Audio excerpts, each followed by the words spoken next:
University of Memphis has had more than one player drafted in an NBA draft. There have been plenty of those. In fact, Memphis has had almost every number of round in the draft. And I the number, or I shouldn't say number of rounds. I mean draft positions in the first round.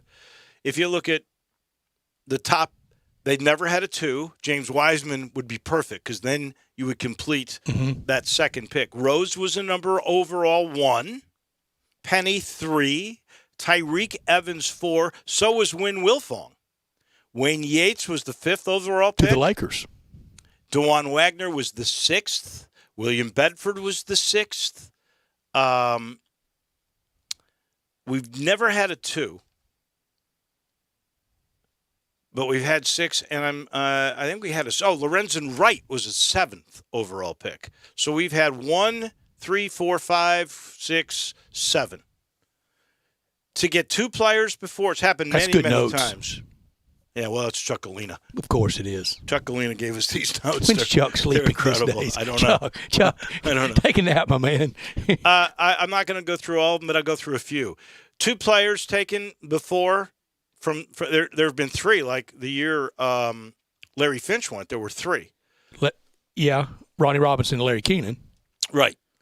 But I think Bill Cook and Marion Hillard were in the same draft, but down rounds. Tyreek Evans and Robert Dozier Rob D. in 09. How about Rose and Joey Dorsey? You still mad at Rob D. In 08? Over the rebound in Tennessee? No, I'm never mad at him. He should have had it, though. Mad. He should have had it. Yeah. Boy, he was there. You after that game that night. Man. You needed a big sedation shot. You know what else? I hate to say it. The Wesley Witherspoon miss, that was the same kind of play. No kidding. And we get to the second round of the NCAA. And a lot easier to be mad at him than it is Rob Dozier. Yeah, there's no question about that. And if Wesley Witherspoon had taken the game as seriously and played as passionately as Robert Dozier, he would have gone every bit as far or further. That's true. And we would have won that game because we would have made that putback. Against Arizona. Yeah. And then Arizona beats Texas. Yeah. We didn't beat Texas that year. Yeah. Dang. Oh, well.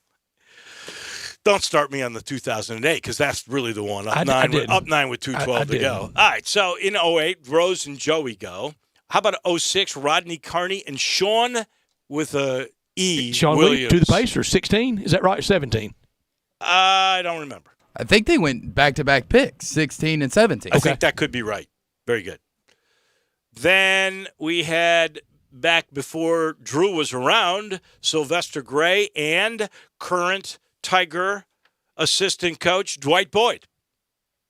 In 86, Bedford, Holmes, and Turner. 3 of them in that draft. So there's been a lot of... Boy, it really has. Really great program. Great Tiger players who have come through, and I've honestly... I feel the long incredibly march of time, blessed to have Dave, seen so many of them. And very few holes in it. I mean, it always provides something. Yeah. Guys that I thought would be better, I thought for sure Rodney Carney would be a better pro. I saw the dunk of all time for him when he was with the Minnesota Timberwolves in Dallas for a Cotton Bowl at American Airlines Center. It was the best dunk I've ever seen in any dunk contest, in a game, anything, anywhere, anytime. Yeah. Huh. Sylvester Gray, better than the one that... better than any dunk I've ever seen anytime. The one over Kevin Love by CDR? Yep. Oh, it was pretty good. Rodney Carney in an NBA game, real action. Yeah. Rodney Carney was incredible. Had the opposing Maverick team and fans standing O. I thought Sylvester Gray really should have stuck around, and he would have if he hadn't. Yeah, the stuff. The stuff that occurred there, but that probably hurt his career. Bedford, because Bedford had issues that required medical. Well, that attention. 86 draft had such bad luck all the way through. Well, starting with Lenny Bias. It did. William to the Pistons. I don't remember when Chris Washburn was in that draft. When did Baskerville Holmes go? He probably went late. and his life did not turn out the way it should have. Very sad. The one positive story out of all that, it didn't really happen all that much in the NBA, but what a lifelong career for Andre Turner. Great who basketball just retired life. a couple of years ago, for goodness sake, yeah. So that went okay with him for sure. Anyway, those are the good Drew, things. I told you to go opening night last year to see James Wiseman. I You know. didn't listen to me. I had to work. I got stuck here. Well, I'd have stayed here for you. Oh, you would not. Really? What'd you have about to ask? Let me ask. I can't Let me turn the tell you lights something. on here. He What- could not look at that. See, he didn't have to get a first-class engineering license like I did in Steamboat Springs in order to work for a radio station and to run a board. Steamboat. You knew it would. But you know what these We guys all weren't as lucky as Brett just walk in off the street. Did you see what happened with when I walked in this station? Both Gabe Kuhn and Drew Barrett sort of ganged up on me. Apparently, my son has tweeted out that he is going to bring back, which I don't know why he's doing this, his mustache. And they said to me, if he's doing a mustache, well, why wouldn't you? You should. I said, because I did years ago. Back Steamboat. in Steamboat. Of course he I had did. long hair to my shoulders. Yeah, you did. I had a beard. I had a mustache. I'm through with those days. Long, beautiful hair. Just broke into the play. Hair. Yeah, I saw hair, too. I bet you did. I did. The Bet you Auditorium saw it- Theater in Bet you saw Chicago. it backward masking, too. Yeah. I couldn't. I knew it was coming. I couldn't wait for that What moment. I song did was they young. play when they read it backward masking? Yellow Submarine or what? Don't know. But I could recite almost every lyric to every song in Hair when I was a kid. Anyway, today is chock full. There were 12 college football game postponements since we last spoke. On top of the Ole Miss game with A&M, now we have seen 2 American Athletic Conference games, Houston at SMU, and I think it's on Houston, Navy at USF. It's not on Navy. Navy finally gets healthy. They can't play a game because South Florida has some positive tests and contact tracing. Wake at Duke is no longer on. Central Arkansas at Louisiana is no longer on. Utah State at Wyoming is no longer on. Every team in the American has now missed at least one game. They're 11 or 12 for 12. 12 for 12.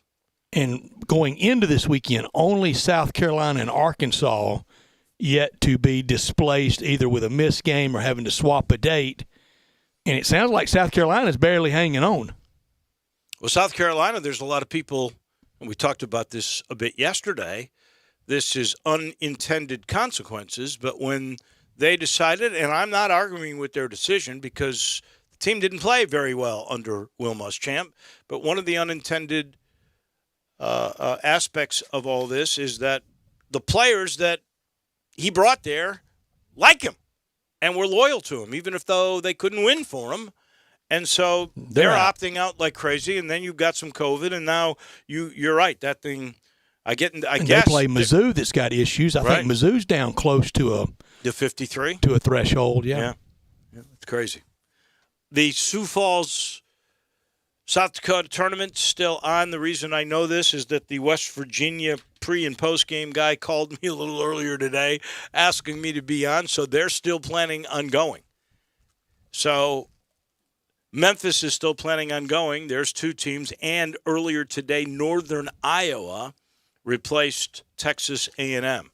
So you're down to 4 of the original 8. Might be a better team. Northern Iowa than A&M? Maybe. Oh, I don't know about that. I'm sure West Virginia doesn't care because West Virginia is really good. And so if Memphis beats St. Mary's, and they should, they'll be favored to, the tournament's best game could be in the second round, which I want to say that's an 11 a.m. Thursday, Thanksgiving Day. Around lunch hour. That would be West Virginia. And boy, when you get home, all Memphis. the bird will be gone from the commissary. You'll walk in and it'll be grilled cheese sandwiches for you. No, that'd be so funny. I get this Morning, Drew. I'm picking up the bird. I probably will take it because I understand with instructions from Walker Taylor himself on the bird, you want to cook it for about an hour and a half. Yeah. Okay. And then you're supposed to add some butter. You're gonna walk in and it's some gonna be wine. nothing. I can't wait. We need to get Jacob to tweet just the carcass. and that's what's left for you when you get in from the game. You're such a cruel guy. Won't it be great, Drew? Oh, I'd love it. Pat, don't let him have anything. Cut him off. I'm taking her out. We're not eating at home. We're going out, but we're going to be safe. All right. You better be. In fact, you and Drew and I ate lunch where I'm taking her to, and I told you we were there a few years ago. Okay. Don't give them a plug. No. All right.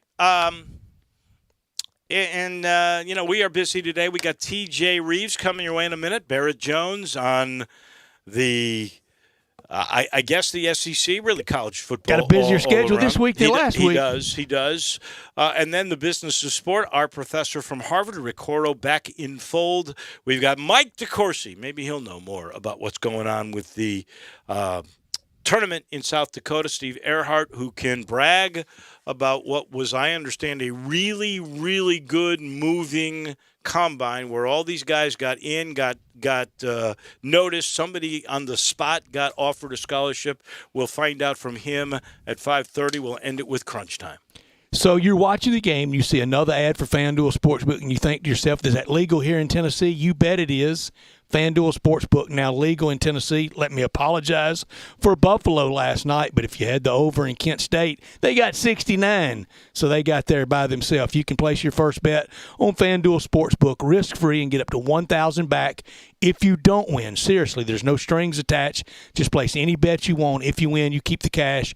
If you lose, you'll get your entire bet up to $1,000 back in bonus site credit, so you can take another shot at the end zone on the house. Easy to register, easy deposit, easy to find your bet tomorrow night. Good college games, great NFL game, plenty of action coming up. A lot of cancellations, but still a lot of opportunity. And with FanDuel Sportsbook, generous risk-free bets, they are just the beginning. They've got a simple app, live betting on every game, and exhilarating bet types, such as same-game parlays where you combine multiple bets from one game into a single parlay and win big. And once you win on FanDuel Sportsbook, they get you your winnings in as little as 24 hours. Fast withdrawals. When you win, you get your money fast. To claim your risk-free bet, just download the FanDuel Sportsbook app and be sure to sign up with promo code CASH so they know we sent you. That's FanDuel Sportsbook, promo code CASH. Must be 21 or older and present in Tennessee. Site credit is non-withdrawable and expires 7 days after receipt. Terms apply. See sportsbook.fanduel.com for details. For problem gambling support, call 1-800-889-9789. This hour of our show brought to you every day by Lexus of Memphis. They're at 2600 Ridgeway, and they are online at lexusofmemphis.com, and they are the one and only Lexus dealership in Memphis. Call them at 901-362-8833. Lexus of Memphis offering the Golden Opportunity Fall Sales Event, the November and December to remember. Great offers on all 2020 models and the 2021s. They are rolling in, and always the best lease options and the best aftermarket you'll find anywhere in Memphis. Driving luxury and confidence, knowing that every new Lexus comes with complimentary first and second maintenance services. Stop by today at 2600 Ridgeway at Lexus of Memphis and put yourself in the driver's seat of an all-new 2020 flagship LS500 or a 2021, and you'll be looking and you'll be driving in style. When you purchase a Lexus, you get top-of-the-line engineering and design, and that makes for the luxury driving experience. Online at lexusofmemphis.com, 901-362-8833. Experience amazing at Lexus of Memphis. Top story of the day. Well, it is clearly the NBA draft that's going to take place tonight. Memphis should have 2 in the first round. I think James Wiseman's going to go second to Golden State. I didn't mention this, but I feel like I have to. And I'm going to ask you this question. I think you know it right off the bat. In 1981, we didn't mention this one. 2 Tigers, both 5th round, both drafted. One you love and know well. Hank McDowell. Yep. And the other one, Dennis Isbell. From Blytheville, Arkansas. Dennis Isbell. I thought you would like that. And then, honestly, love Hank McDowell. Love Dennis Isbell in the day. Love Hank McDowell to this day. And Carol and that great family. Oh, yeah. Oh, that is a great family for sure. And then a big story we have not mentioned, the New York Mets, Robinson Cano, suspended for the entire next season after a second positive performance-enhancing drug test. 162 games, a whole year. And when you're his age, that means an awful lot. I think he's 39 when he comes back. That could be the end. It probably will be the end because you can't, at that age, I think, take a year off and still be sharp. I don't see how. Have to compete. And you know what else it means? He loses $24 million. Now, I know he's made a bunch of money, and I hope he's really packed it away. But $24 million at the end of your career, you can't make that up. No. You're not going to make it broadcasting. No. My top story, draft night, when the season should be about a month old. We're having draft night. And rumors and deals everywhere. How about the rumor of the potential deal for James Harden to Boston? That would be blockbuster if that came down tonight, and it would be great for Memphis. Signing Boston and get him out of the West. That would be great. Wow. Would that ever intensify even more the Boston-Laker rivalry? Because you'd have to think Boston would clearly be your finals pick. Be the team to make it to the NBA championships, depending on what they have to give up. I have to see that too. But I have heard that. You know what, though? It's so much funny money in the NBA, We have heard. They can do any deal they want. How much have we heard that Harden's going to like 4 different teams now? We'll have to wait and see. Not top story of the day. Well, that's the COVID. It's intense again today with all those college football games being postponed. In Shelby County, not as bad as yesterday, 192 new cases. Unfortunately, 4 have passed away. Now we've had 2,200 tests in the last 24 hours, and that positivity rate went down under 10% at 8.7%. Collierville High School is transitioning to remote learning starting, I think, later this week. The Jackson, Mississippi Madison General Hospital is now closed to transfers because there are spikes in Mississippi and in Arkansas. Arkansas passed, really hit. It's past Mississippi for total number by 100. Yep. Get into that in a second. Hospital space, though, in Memphis is slightly better. We mentioned Tennessee, of the 3 states, the most, 320,000 with almost 4,000 who have passed away. Mississippi now 135,800, surpassed by the 135,900 in Arkansas. I can remember when Mississippi was 2-1 in cases to Arkansas, and now they've surpassed them.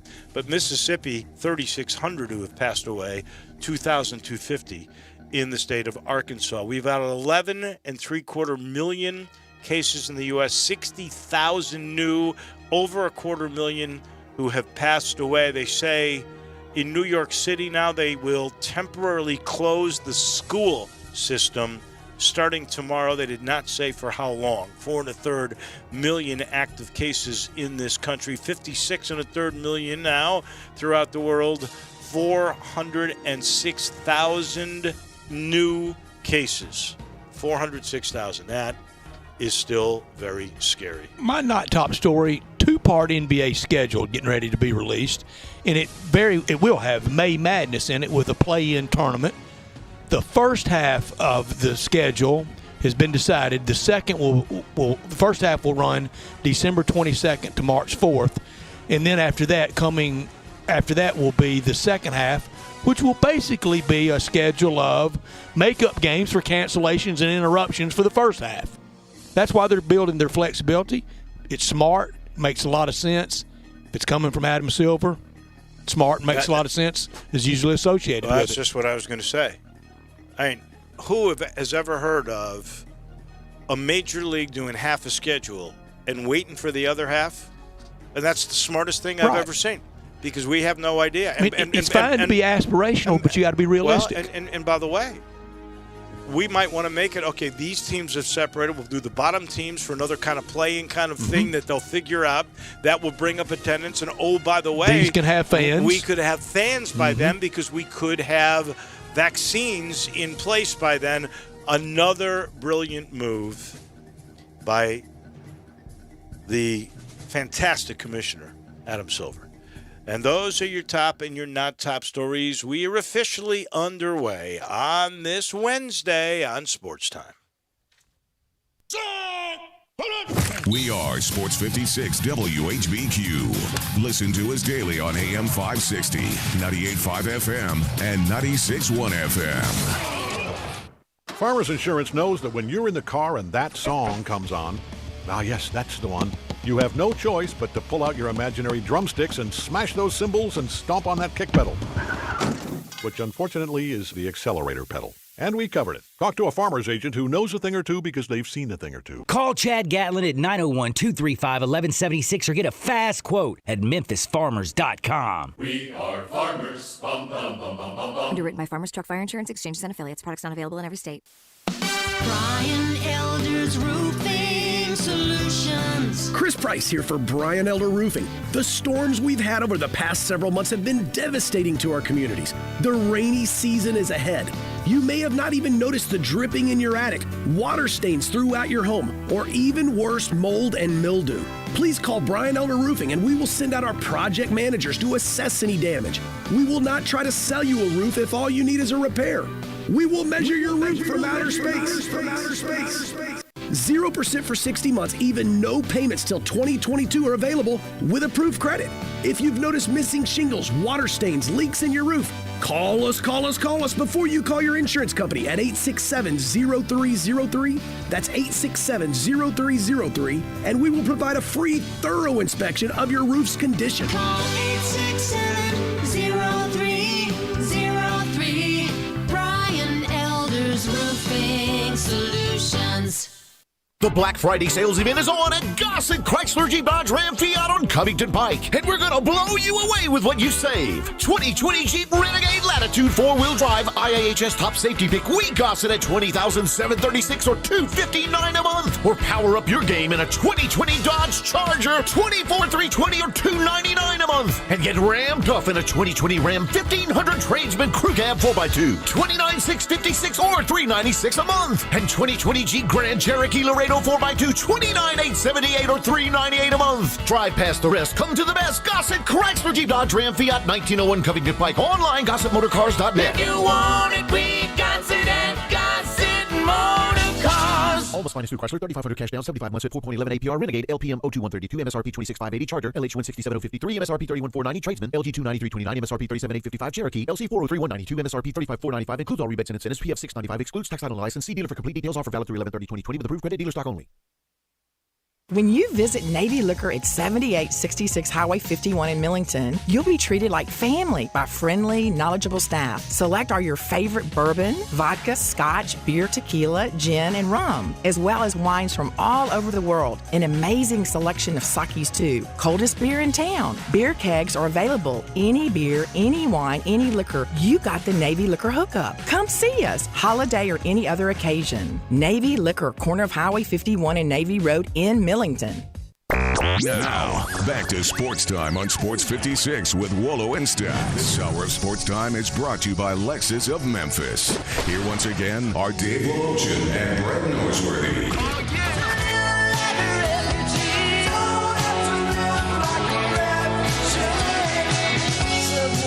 To Tampa, we will go here in just a few minutes. Chat with our good friend TJ Reeves to ask him a little bit about the cancellation of Navy and UCF. Apparently it's the Bulls that are the ones that have the COVID this time. We'll get it straight from their former announcer's mouth. Spend the holidays at home this year with a little help from our good friends at Family Leisure. I'm sitting in the Family Leisure studio, but I'm reminding you to go there this weekend. They have so many spas in stock, hundreds more that are on order. Now's your time to save really big and huge savings on pool tables. Look, this is the deal.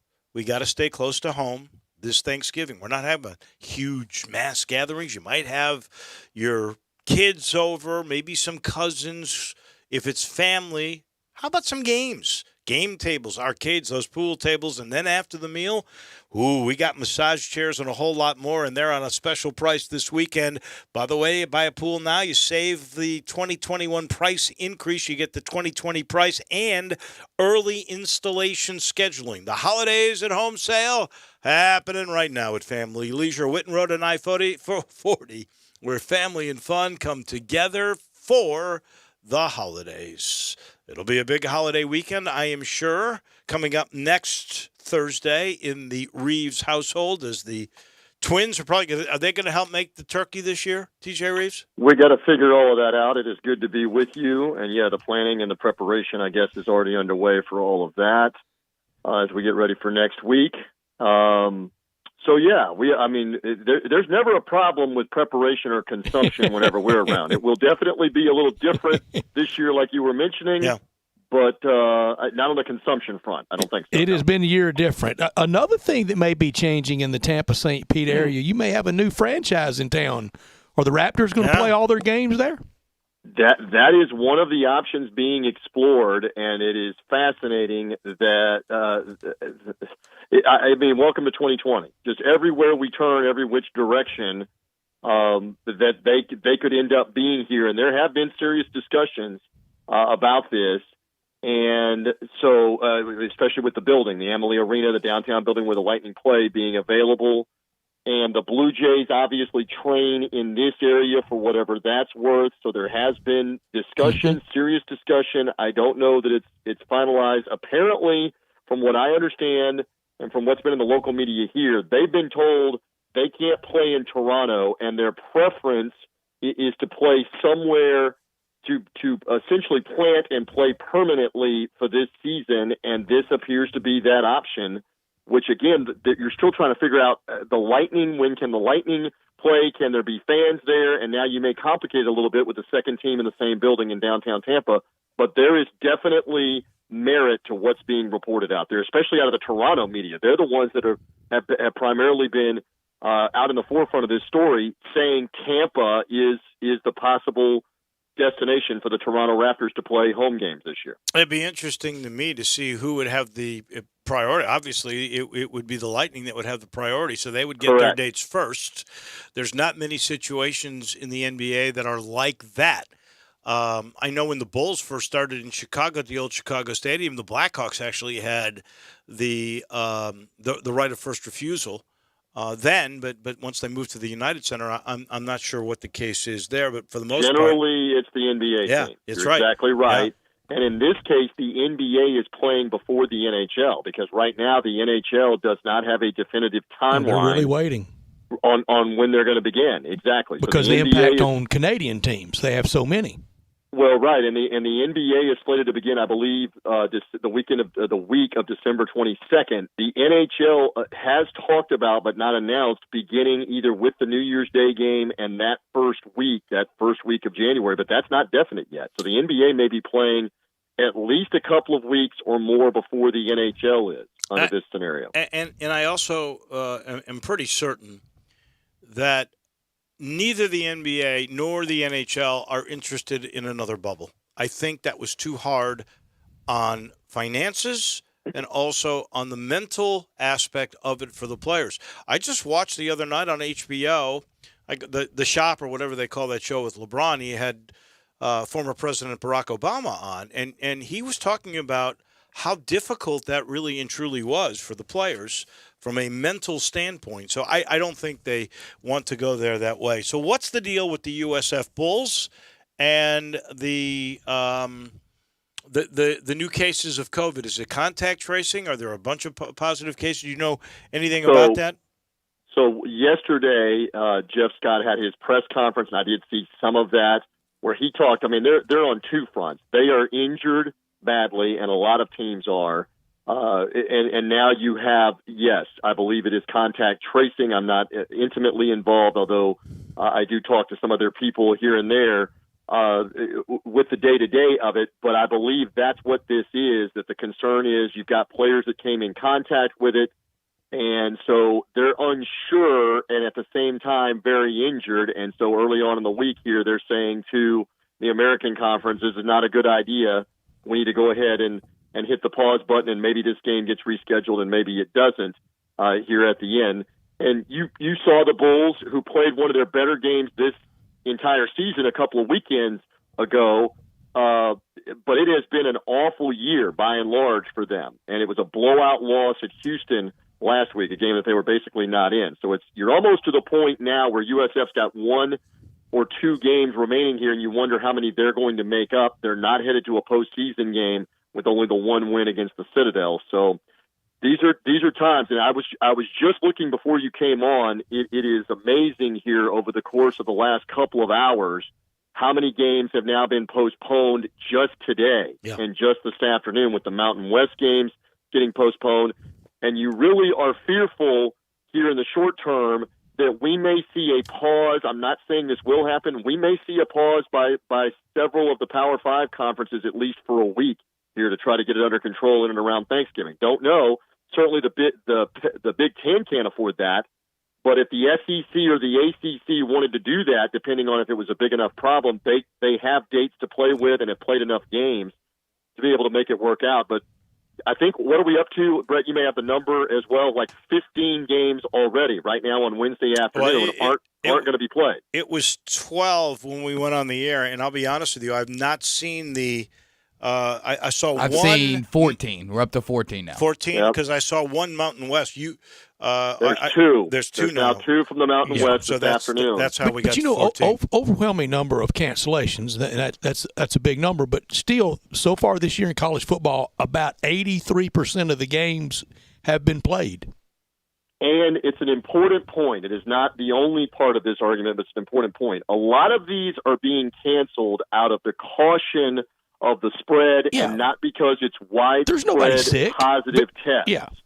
So in other words, this is very strange, and some of it is make it up as you go along. So Miami had a real concern last, I guess, Friday and Saturday with the contact tracing, playing at Virginia Tech. And Manny Diaz was very open, maybe shouldn't have been as open as he should have been after the game, that we didn't think this game was going to get played yesterday. He said that in the aftermath of the game. They thought that they might have to say on Friday, we can't play tomorrow. We can't come there and play tomorrow. So lo and behold, because of the contact tracing and the number of players at Miami, it's over 20 of them that can't practice this week while they continue to test. They went ahead and deleted their game with Virginia Tech and their game, with Georgia Tech for this weekend. And I believe they also have rescheduled the game for next weekend. So Miami is off the next 2 weeks. And as much of it was out of caution over how many players had come in contact, and they wanted to continue to do the tests and not have to worry about, are you playing a game? So it's just strange. This is a strange time. Let me clarify something, because I don't want people to hear just what they think they heard. When I say nobody's sick, there's nobody sick from college football in these cancellations. I am not close to denying that it's very real. Right. There are plenty of people in this country very ill. Hospitals are chock full. But from college football, this is all a contact tracing thing, and just very few sniffles. Or asymptomatic. Very asymptomatic symptoms. But I don't want anybody to think I'm in the Flat Earth Society. I understand it's real. And let me give you one little clarification. And you're so right. This is a spike, and we were warned by Dr. Fauci and by Dr. Birx. We were warned in the middle of summer that this could very well possibly happen in November and December. The cancellations now, when you add up the Mountain West, are 29 games in the last 2 weeks. So what are we? We're at the upper 70s of total cancellations, and 29 of them have come in the last 2 weeks. And I feel bad for Navy. You're talking about Miami missing all those games in a row. Navy now, because of they had their issues with symptoms and contact tracing, or positive tests and contact tracing, let me put it that way, probably more accurate. And then they missed 2 weeks. Now they're ready to go, and here's USF with the same issues. So you're basically talking about Navy will have missed 3 games in a row, and Memphis will be going to play Navy on the schedule at this point for their first game in what will amount to about a month. Very weird. Very weird year. Got to rock and roll with the schedule. And again, just to follow up on Brett's point, nobody is trying to minimize the magnitude of what's going on, but you've got to keep some things in perspective with this, because when some people see on the surface, look at all the college football games being canceled, and use the word outbreak, and you take it a step further and say you should never have been playing these games. how many of those players are actually sick? How many of them are seriously ill? We need to know more definitively about that in the argument and in the discussion. Because, for example, early on in the Pac-12, the first 2 weeks, the Cal program canceled its opening game because one player was positive and there were numerous other players in contact with him.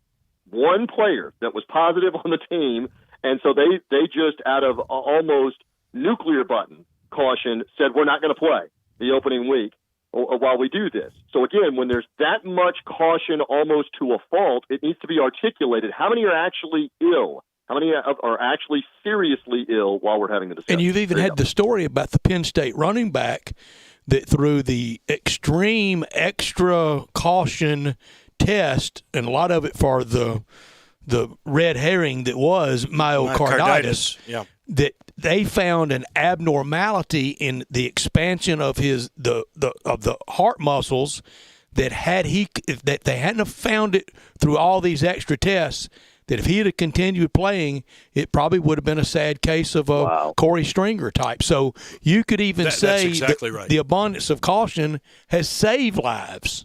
Sure. And Texas, and by the way, Texas and Kansas is now off too. I just saw that while we were talking as well. New. That's the 14th or 15th that's game. New. That's the first Big 12 conference game, I believe. There have been Big 12 teams that have lost games and had to reschedule, but that's the first conference game at the moment.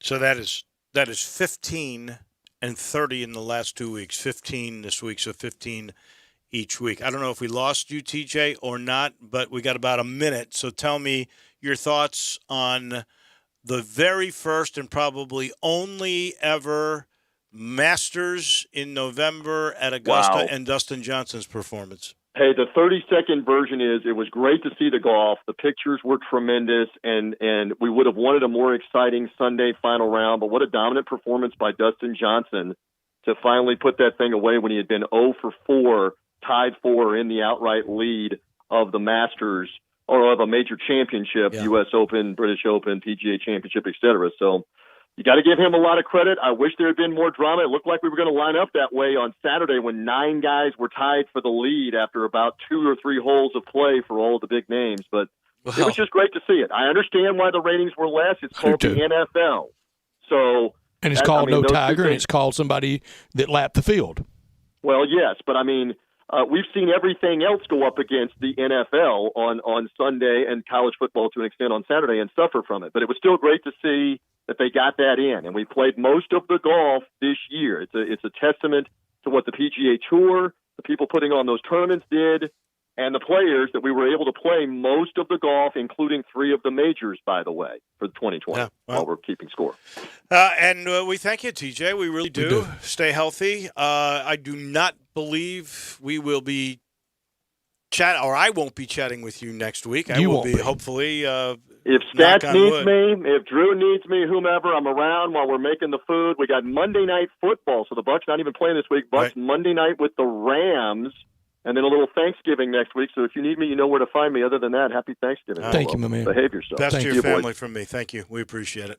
That is TJ Reeves down in Tampa. Let us take a quick timeout. We'll be back and put a wrap on this very first hour of Sports Time on Sports 56. Get happy with Sports 56 Happy Hour with Johnny Radio.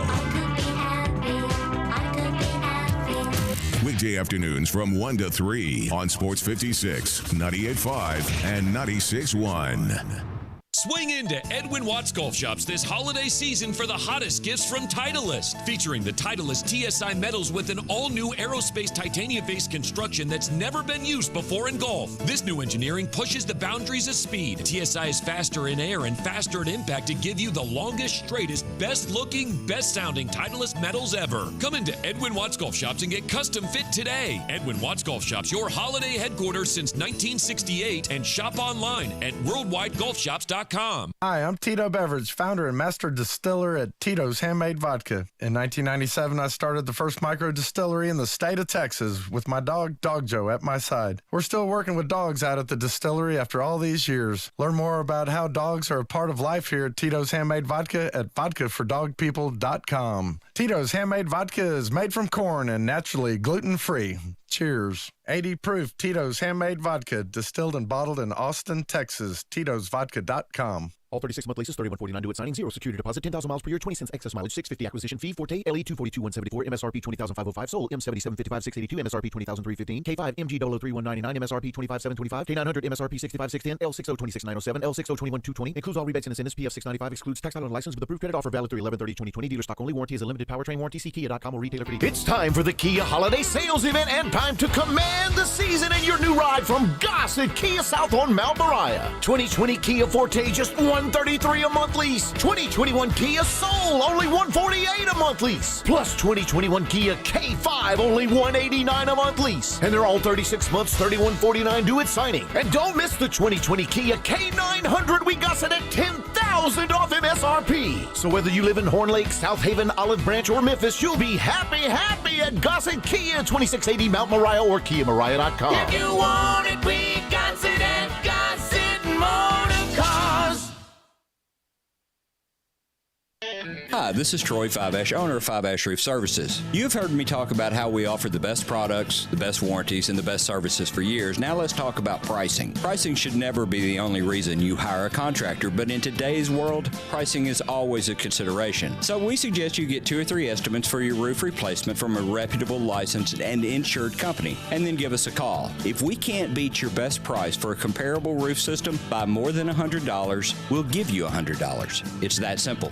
We are so sure we can offer you the best price, beating all other qualified companies. We will hand you $100 if we can't, and thank you for the opportunity. So give us a call. What's the worst thing that's going to happen? Make $100? Fiveash Roof Services, a proud supporter of Tiger Athletics and the official roofer of the Tigers home team. Fiveash Roof Services, fair, honest, and ethical. 367-0050 or memphisroofer.com. Fiveash Roofing, it's what we do. We're here for you. Now, back to Sports Time on Sports 56 with Wolo and Stats. This hour of Sports Time is brought to you by Lexus of Memphis. Here once again are Dave Woloshin and Brett Norsworthy. We like to party. Stories breaking left and right here on this Wednesday, and none of them at this point have to do with the draft, which is what we are all looking forward to tonight. So we just mentioned Texas at Kansas. That game now postponed because of COVID issues. We just learned now the Maryland Terrapins have paused practice today after 8 players tested positive for the coronavirus. The team stayed at a hotel Wednesday through Sunday, but has been unable to return to practice this week. So their game with Michigan State not called off yet, but certainly doesn't look promising based on the timeline. And this is NFL news. Nearly the entire Raiders starting defense is going on the COVID-19 list because of high-risk, close contacts. All are eligible to play in the game if they continue to test negatively. But they got to go through a bunch of tests in order for that to happen. So you got to wonder if that will be the first NFL game that bites the dust here they made it through last week. They did. And there's always the NFL. Like last week, it was Ben Roethlisberger that you're worried about right up to the last moment, and then they're cleared. Texture asked why college is a little more sensitive than NFL. It's simple answer is the very essence of college versus a professional. A lot of it is CYA on potential lawsuit as well. Are the NFL guys, are they signing waivers that they won't sue the league for playing? I don't know if they're doing that, but that collective bargaining agreement that they agreed to, kind of holds them to, if they can, they play. Mm-hmm. This breaking, too, Under Armour and the University of Cincinnati have agreed to a buyout of the previous 10-year, $50 million deal that was set to end in 2025. So now, if I recall correctly, Under Armour, which I remember when they first started out, I was talking to some folks from Nike, and they were going, that is the one outfit, the one organization that is in our business that we fear, that we think they are really, really good. Yeah, Kevin Plank was just throwing money at everybody. So they have now tried to get out of a 12-year, $280 million deal with UCLA and an 8-year, $110 million deal with Cal. And I think UCLA is suing Under Armour for $200 million. Dave, we're going to see a lot more of these stories. We're going to see a lot more rights fee stories. Yep. And at some point, somebody's going to will just say, you can't get blood out of a turnip. We don't have it. We can't pay you. Man. It is no, I'm with you. I think we'll get more and more of these stories until the economy gets back to the way that it was prior to the pandemic. A little off the subject, but just saw this on Twitter. Today, the sun will set in Barrow, Alaska, and won't rise again until January 22nd. That's 64 days with no sun.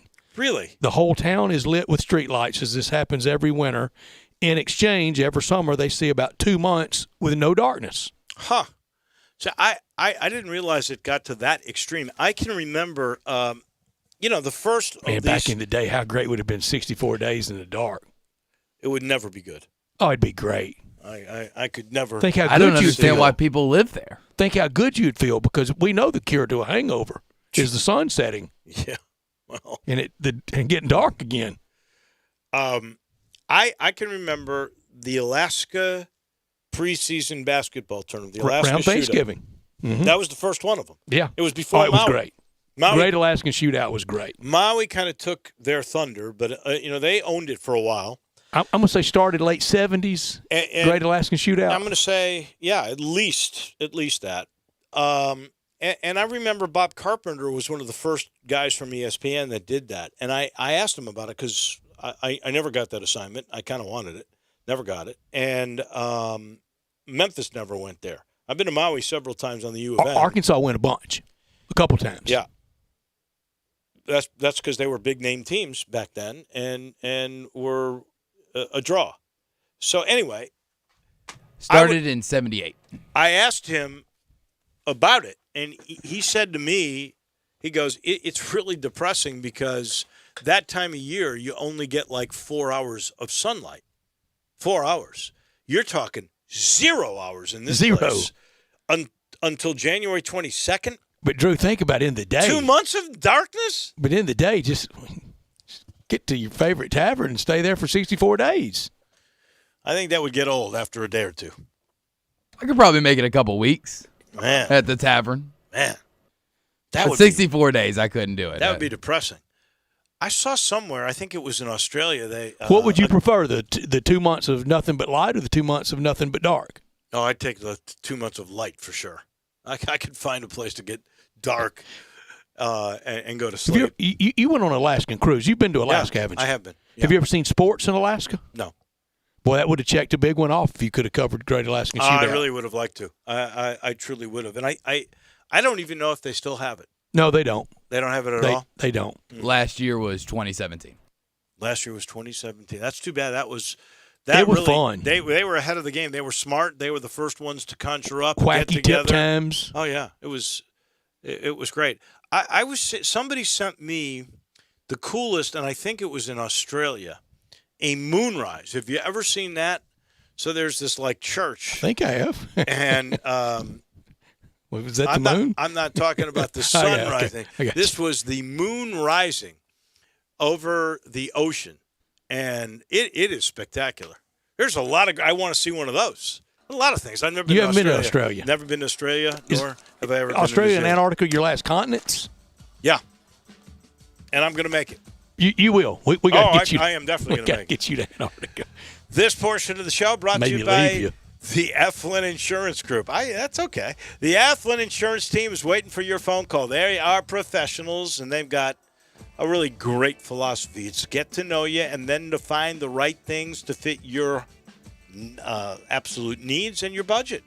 10 leading companies to find the right home or auto program that fits those qualifications. And again, they'll sit down, find out about your family, what's important to you, what you've got to invest in this, and they fix you up the right way. Commercial insurance is also a specialty. They do both personal and business, and they have virtually unlimited access to programs to protect small to mid-sized business. Again, they sit you down, they figure it all out with you. And I don't want to forget life insurance. They got you covered there. Quotes from 15 well-respected companies. You always get the right fit, the right deal, the right budget for you. Grant, Andrew, and Heath are standing by. Their number's 901-386-4777. That's GER for Tigers. 901-386-4777. Get protected the right way with the Eflin Insurance Team. That's 1 hour in the books. When we return, college football front and center, our friend Barrett Jones will join us right around the corner. Ever wonder just how far an extra mile really goes? Drive a Mercedes-Benz van and find out. Start with a network of over 250 authorized dealerships, backed by a sales force ready to help you with everything from customization to service on vans like the Mercedes-Benz Sprinter that's tailored to your lifestyle, with options like Blind Spot Assist and MBUX voice command for spoken directions, weather, and more. The route is being calculated. So whether you're enjoying life on the trail or working hard on the job, see how far an extra mile can really go by taking the first step into an authorized Mercedes-Benz van dealership today. Now with IRS Section 179, businesses could be eligible for up to a $25,900 tax deduction. That's up to $5,439 in tax savings. Options and model availability may vary. See dealer for details about costs and terms. Some equipment described as optional. $5,439 tax savings based on 21% federal tax rate and eligibility to claim full $25,900 Section 179 vehicle deduction. Your tax rate and eligibility may vary. Consult your tax advisor for more information. Limits may apply. Visit mbvans.com. Offer valid through December 31st, 2020. Water damage to your home or business can be an absolute nightmare.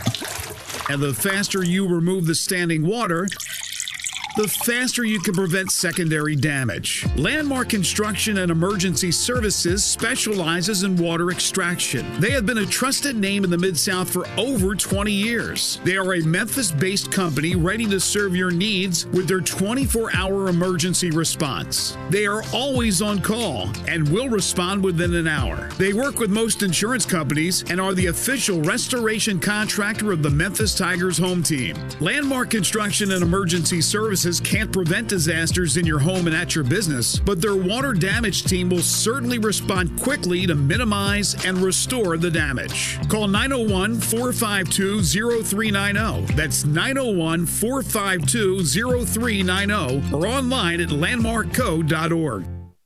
Exciting developments are in motion. Dell is officially giving out the biggest deals of the year for Black Friday, and there's free shipping on everything. Yes, everything. Whether it's for work, school, or fun, Dell has you covered with doorbusters every weekday. Accelerate all that you do with next-gen XPS and Alienware machines powered by Intel Core processors. Plus, this huge lineup of premium tech is up to $400 off. Call 800-BUY-DELL or go to Dell.com/Black Friday. That's 800-BUY-DELL.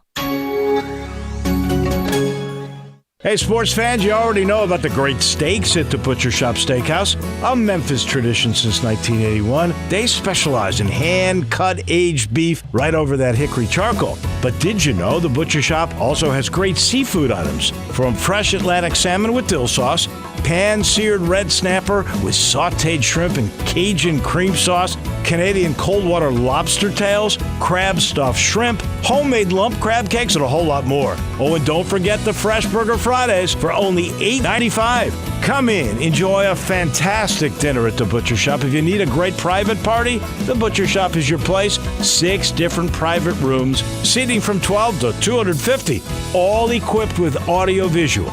Rehearsals, business dinners, luncheon, weddings. You call the Butcher Shop at 901-757-4244. Or you can visit the website at butchershop.com. Just drop in, 107 South Germantown Parkway.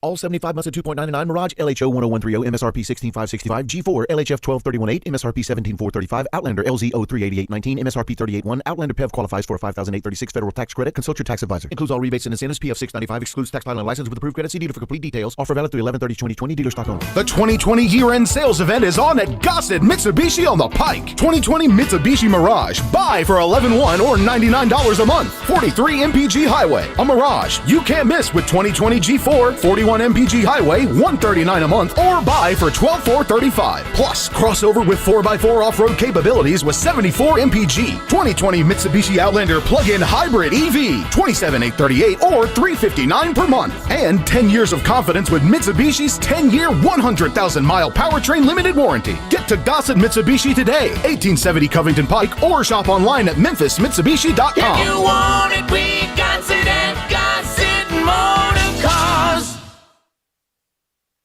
Hi, this is Rob Brown. Join us every Saturday morning on Sports 56 WHBQ from 8 to 10 a.m. and 96.1 FM and the new FM 98.5. We'll be covering the Memphis Tigers, the SEC, college football, college basketball, college baseball. We'll look into recruiting. We'll have guests from around the country with the latest news, the most knowledgeable people out there, the coaches, the players, the people who play the games. Don't forget to join us on the sidelines. Sports 56, 96.1, and the new FM 98.5. We are Sports 56 WHBQ Memphis, W253DF Memphis, and WIVG Tunica Memphis. Flynn Broadcasting Stations. Now, more of Sports Time on Sports 56 with Wolo and Stats. This hour of Sports Time is brought to you by Homer Skelton Hyundai. Here once again are Dave Woloshin and Brad Norsworthy.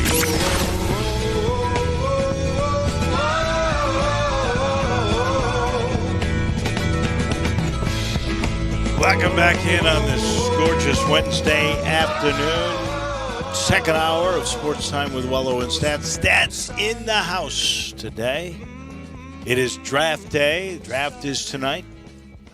We think the Tigers will have 2 players drafted in the first round. I think James Wiseman's going to go number 2 to Golden State. I think that would be good, although I just saw on Twitter a guy who was a Grizzlies fan saying, send Jonas Valanciunas next year's first-round pick, this year's 40th pick, send that to Golden State and get the Wiseman pick and bring Wiseman into FedEx Forum once again. I'm all for it. I don't think Golden State's lost their minds, though. I don't think they're going to make that move either.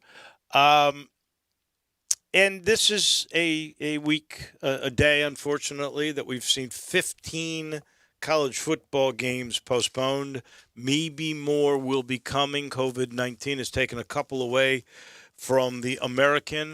We saw today that Houston at USF, or Navy at USF, is canceled, and that is because of USF this time around. After Navy missed the last 2 weeks, it's really getting tough for them. And also Houston and SMU, and this one is on Houston.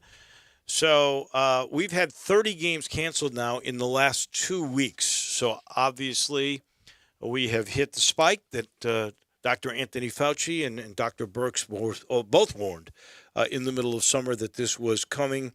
All I can say is go Pfizer, go Moderna, and let's get this thing going, because I think that in the long run, other than that, it's going to play out, and we need all of this to occur. The NBA announced they're going to have a schedule that they'll announce that it will be in concrete for half the schedule from December through March, and then they'll figure out the rest of the season then, depending on what they're going to do, so the NBA stays ahead of the game. We want to talk college football as they just try to stay afloat at this particular point. Our friend Barrett Jones from ESPN, he joins us now. How are you feeling on this beautiful day?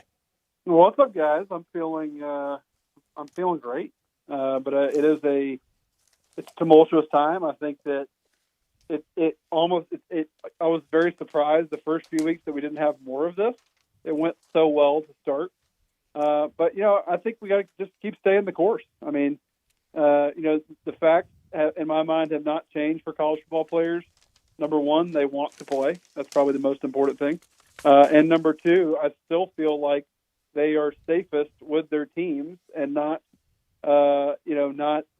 at home. And number three, we still don't really have any evidence or a situation even of a team contracting it and giving it to another team, through gameplay.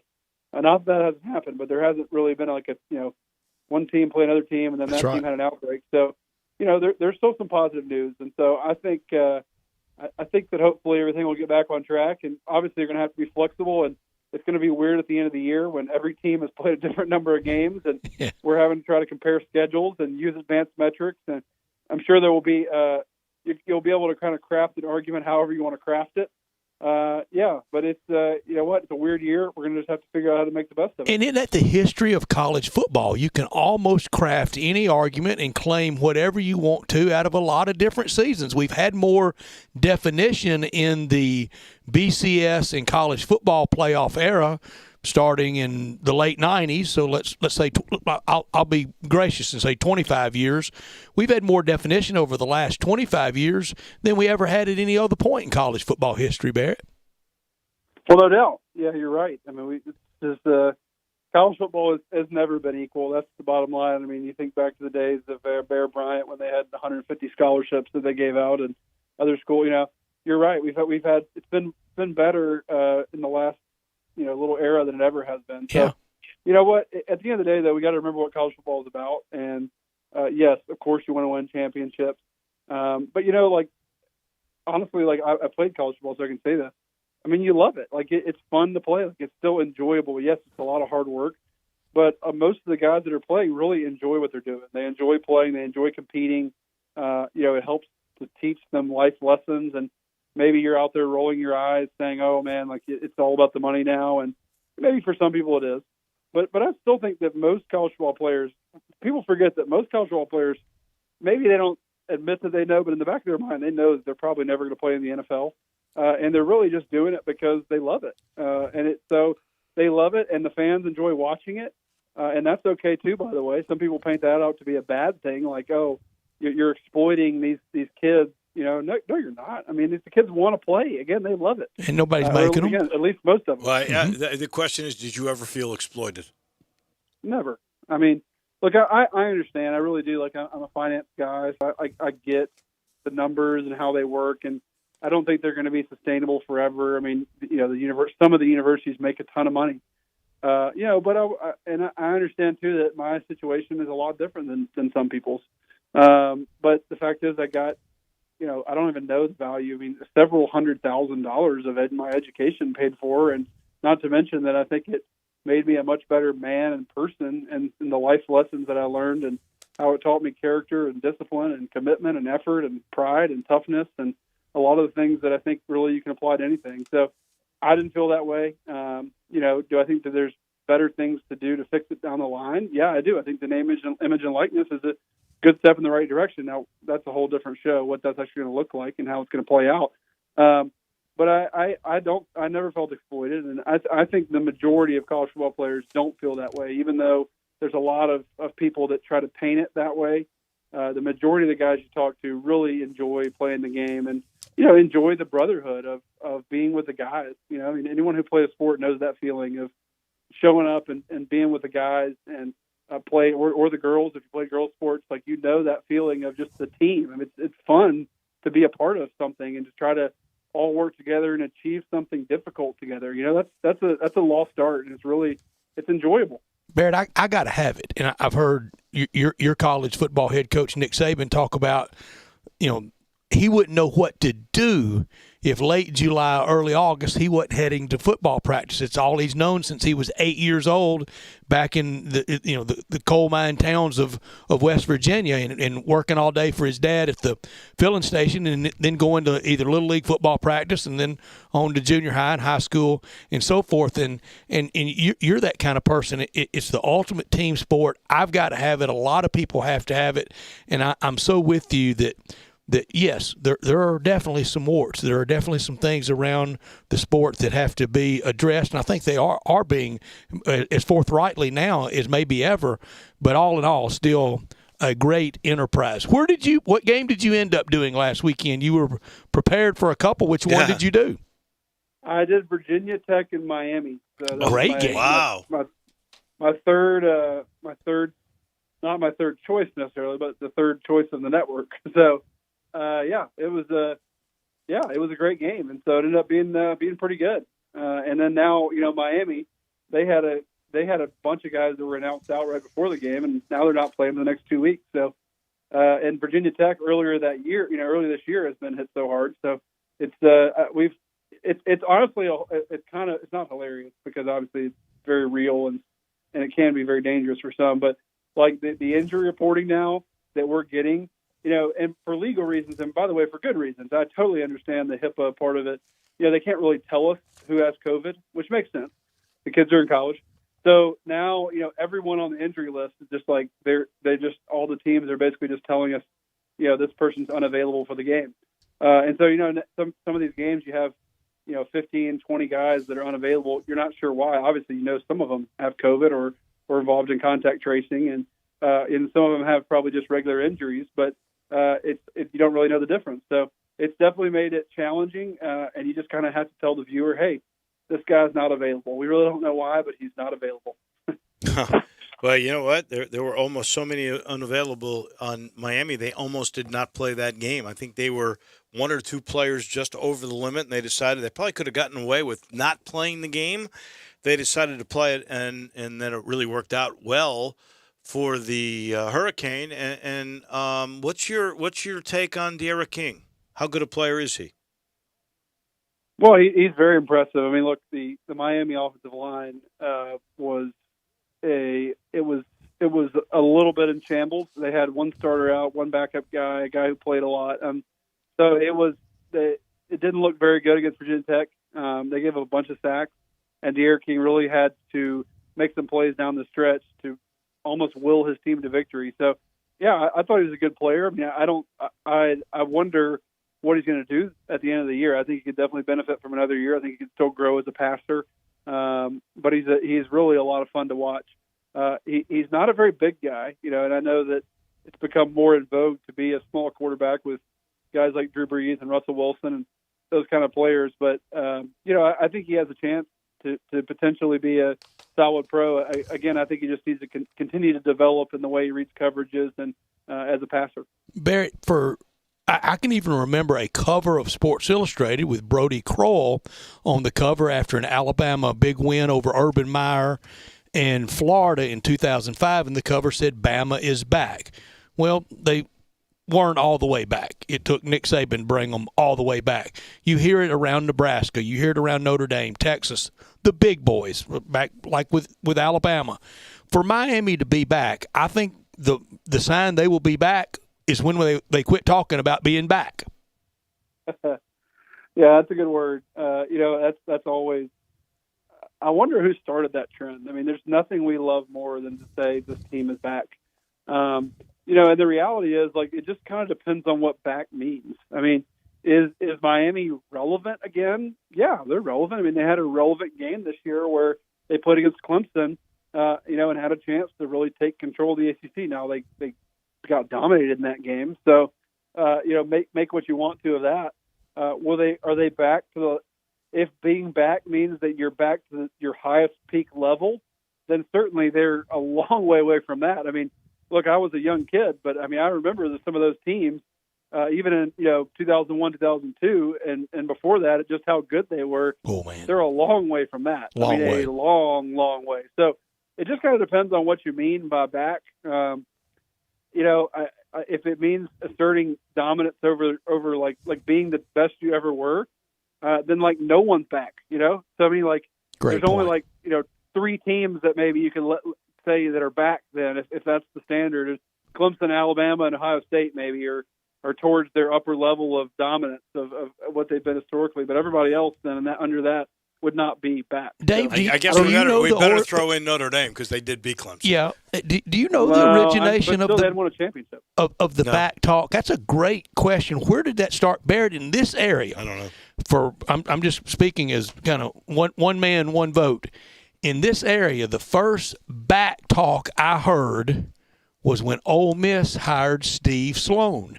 That was late 70s. It had been 8 to 10 years removed from a good era and about 15 to 20 years removed from a great era.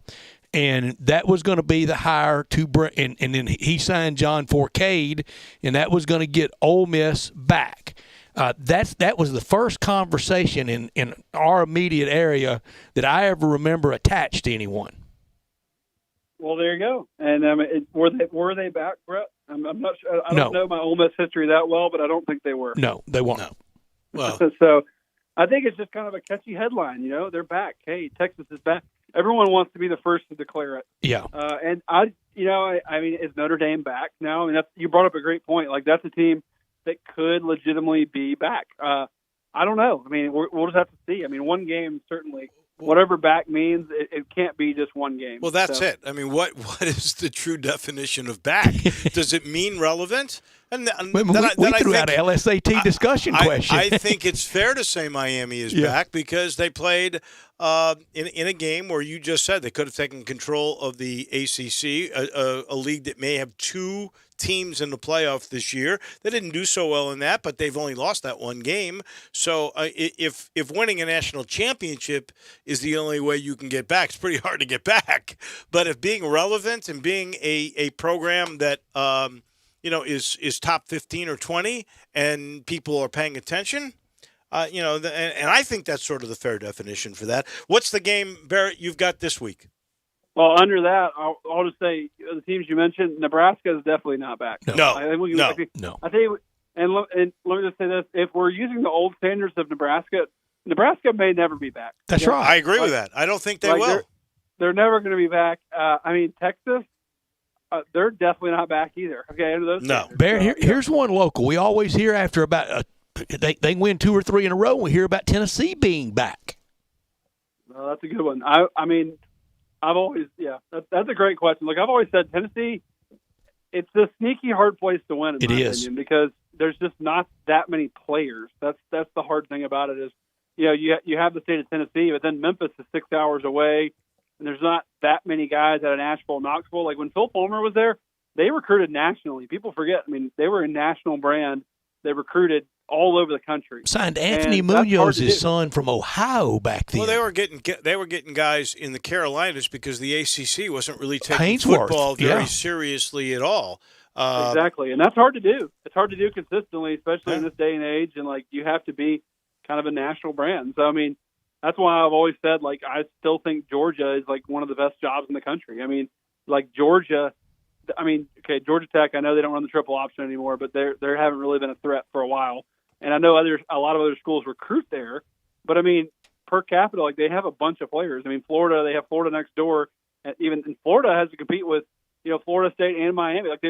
So I kind of think about schools, like that, and think about Tennessee's a hard job. Very hard. So, you're looking for a high population area with only a couple of schools that have a lot of great athletes. Right, like USC, to me, it's crazy that they don't win at USC. That's crazy. Yeah. And you look at the amount of kids that go that from California that are going to other schools now, they should be ashamed. That's probably too strong. I'm glad. Don't put that up as a soundbite.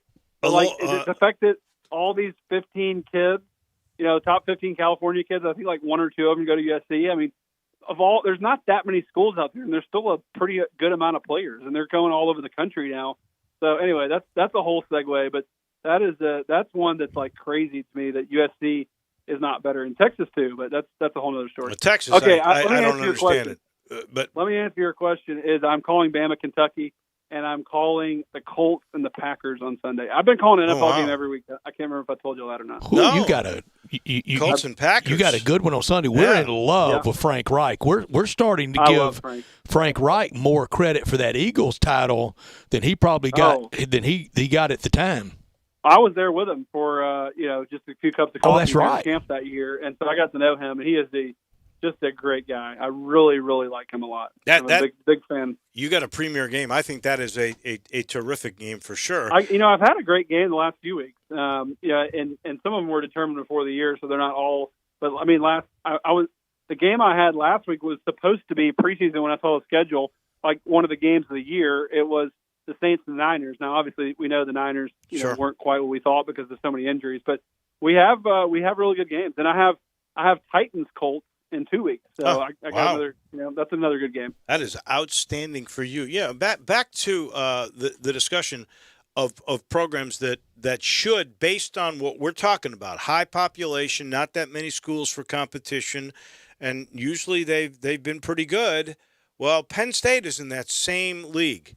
I mean, they get in the state of Pennsylvania, which is high population, and they play that sport a lot with a lot of good athletes. How James Franklin has let this happen this year, I don't quite get that. Well, that's a good point. And also, I mean, they historically have gotten a lot of New Jersey kids, and New York kids. So I don't have a good answer to that and why they don't get better players. But I do think that more schools recruit nationally. So take that for what it's worth. But it is interesting. If I were a head coach and I had like my pick of any job, these are the kind of analytics that I would think through and go through, and not always just like emotion of figuring out, hey, where are places you can win? And obviously, look, there's a lot of other factors. I mean, clearly a factor is money. I mean, that's whichever, like you look around at the different schools that are good, they all have enormous budgets. Okay. I know that's depressing to some people, but they're spending a lot of money. They have great facilities, and it's not a coincidence they're getting great recruits. So it kind of all fits together in concert. You spend a bunch of money, and then you make money because you win more games, and more people want to pay to see your games and buy your gear. Last thing for Drew Barrett, you've got Alabama and Kentucky. What has happened to Kentucky? We thought coming in they may be the darling of the league, which now turns out to be. I think Arkansas has taken that role on. But what happened to Kentucky? Well, look, I think in some ways Kentucky is maybe a really good example of a team that fell victim to a 10-game SEC schedule. I mean, like I said coming into this year that there's going to be a lot of teams with records that look very different. Because I mean, Kentucky's a team that they play, the 3 or 4 non-conference games, probably win them. Then we're kind of thinking about them completely differently, because look at some of their losses. I mean, they don't have any. I mean, their game against Vanderbilt last week was very close. They won the game. They don't really have any that are just terrible losses. I mean, maybe you could say Missouri. They should have beat Missouri. They lost 20-10 to Missouri. But other than that, I mean, look, they've lost to Auburn. They've lost to Ole Miss in overtime. They beat Mississippi State. They lost to Tennessee. They lost to Missouri. They lost to Georgia. Narrowly. And they beat Vanderbilt. So, I don't know. I mean, which one of those games is like a huge surprise? I mean, maybe you could say Ole Miss, but not really if you've seen their offense play. So I think it's more just a scheduling thing, and that our brains are thinking, man, Kentucky's supposed to be like a sneaky backdoor bowl team, and under a normal season, maybe they would have been. But it's tough sledding out there right now, especially look. But here's another big picture thing, is that you can't win, and we talked about this in relation to the Georgia-Florida game. You can't win big these days if you don't have an explosive offense. Okay, I don't like it. I'm not saying it's a good thing. It's just the reality. Okay, every team that will be in the CFP this year and for the foreseeable future will have a top 10 offense. Okay, and we'll have somebody that can throw the ball down the field. And Kentucky doesn't have that. So until they have that, that to me is the way that you compete. I mean, you look at Ole Miss against a team like Alabama. I mean, very much outclassed at most position groups, but they have a high-flying offense. They had a great night offensively, so they scored a bunch of points and they made it competitive. That's going to be the kind of teams that upset teams or teams with high-flying offenses and that have more systems. Kentucky essentially is trying to line up and play bully ball with other teams in the SEC, and it's hard to do in this day and age. He is Barrett Jones. You'll listen to him on ESPN Radio, and he's got Kentucky and Alabama. And then we'll listen for you with the Colts and the Packers. Go Colts in this one for sure. I'm from Chicago, so I can't go for Aaron Rodgers and the Packers. Thank you, my friend. Stay healthy. We appreciate it. Thanks, guys. Thank you, Barrett. That is Barrett Jones, and he is brought to you in part. In fact, this hour of the program is presented by Homer Skelton Hyundai in Olive Branch and Genesis of Olive Branch. I can't wait. I'm waiting for Vincent Garrard. He's now over the Genesis department for Genesis of Olive Branch to call me and tell me that new 2021 GV80, that's the new Genesis SUV that we've been waiting for over a year to come on board. I know it's been shipped out. It was at a port. They think they're going to get it this week. And I told you that some of the industry reports on this were that it was the equivalent of a $300,000 luxury car. You've got to go test drive that, or they'll bring it to you to test drive. That's what they're doing now with Genesis of Olive Branch. And speaking of which, the G70 that I bragged about, that I had for a little bit of time, that G70 is the fastest car, the best handling car, the most high-tech car I have ever had. And you can get one now. It's affordable. They got a couple. They've special priced with 0% financing for 72 months. They're trying to move the 20s to bring the 2021s in. So there's a couple G70s that you've got to get on Lamar into Mississippi. Take a left at the very first exit Craft Road and go see Vincent and go see Chris True. And you know, these cars are so good. I talk about the technology and the safety. Hyundai got the tied for the most number of top safety picks in 2020 of all vehicles in all the world.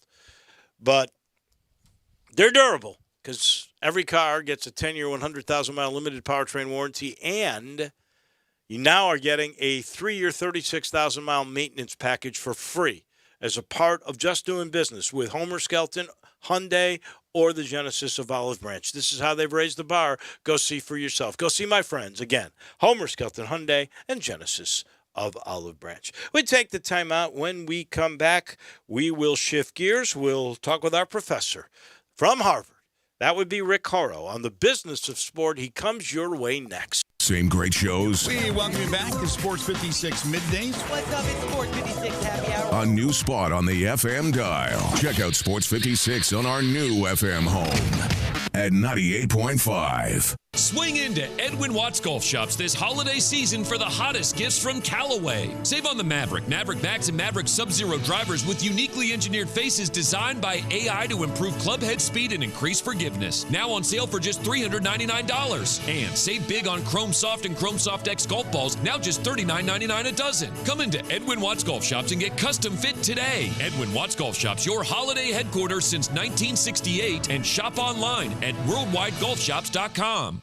The Black Friday sales event is on at Gossett Chrysler Jeep Dodge Ram Fiat on Covington Pike. And we're going to blow you away with what you save. 2020 Jeep Renegade Latitude 4-wheel drive IIHS top safety pick. We Gossett at $20,736 or $259 a month. Or power up your game in a 2020 Dodge Charger, $24,320 or $299 a month. And get rammed up in a 2020 Ram 1500 Tradesman Crew Cab 4x2, $29,656 or $396 a month. And 2020 Jeep Grand Cherokee Laredo 4x2, $29,878 or $398 a month. Drive past the rest. Come to the best. Gossett Chrysler Jeep Dodge Ram Fiat 1901 Covington Pike. Online, GossettMotorCars.net. If you want it, we got it at Gossett Motor Cars. All must finance through Chrysler. 3,500 cash down, 75 months at 4.11 APR. Renegade LPM 02132, MSRP 26,580. Charger LH 167,053, MSRP 31,490. Tradesman LG 293,29, MSRP 37,855. Cherokee LC 403,192, MSRP 35,495. Includes all rebates and incentives. PF 695 excludes tax title and license. See dealer for complete details. Offer valid through 11/30/2020 with approved credit. Dealer stock only. Good news. Southland Casino is now back open. That's right. The most spacious casino floor in the Mid-South is ready to welcome you back to the action with live blackjack, roulette, craps, and all your favorite slots. The action kicks off every day at 9 a.m. and rolls all the way till 5 o'clock the next morning. So what are you waiting for? Go ahead and make the short drive to Southland. We're ready for you. Must be 21 plus. Play responsibly. For help quitting, call 800-522-4700. You rent your home? Sure you do. And I bet it can be hard work. You know what's easy? Bundling policies with Geico. Geico makes it easy to bundle your renter's insurance along with your auto policy.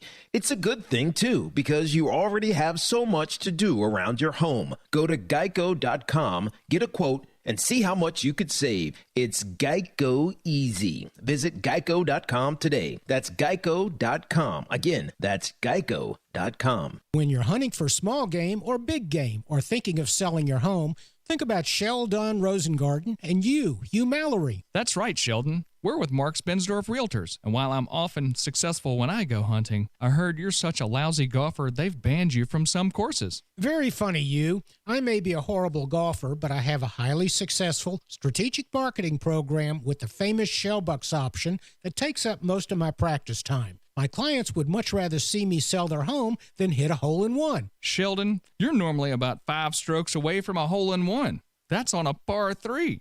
Yeah. Remember, don't tee off with any agent. Talk to 2 or 3 and let you, Mallory, and me be one of them. Remember what people often say, when you want the job done, call Shell Dunn and Mallory Moves Memphis. That's Shell Dunn Rosengarten and you, Mallory, at 682-1868 or memphisrelocate.com. Do it now, 682-1868 or memphisrelocate.com. Now, more of Sports Time on Sports 56 with Wallo and Stats. This hour of Sports Time is brought to you by Homer Skelton Hyundai. Here once again are Dave Woloshin and Brad Norsworthy.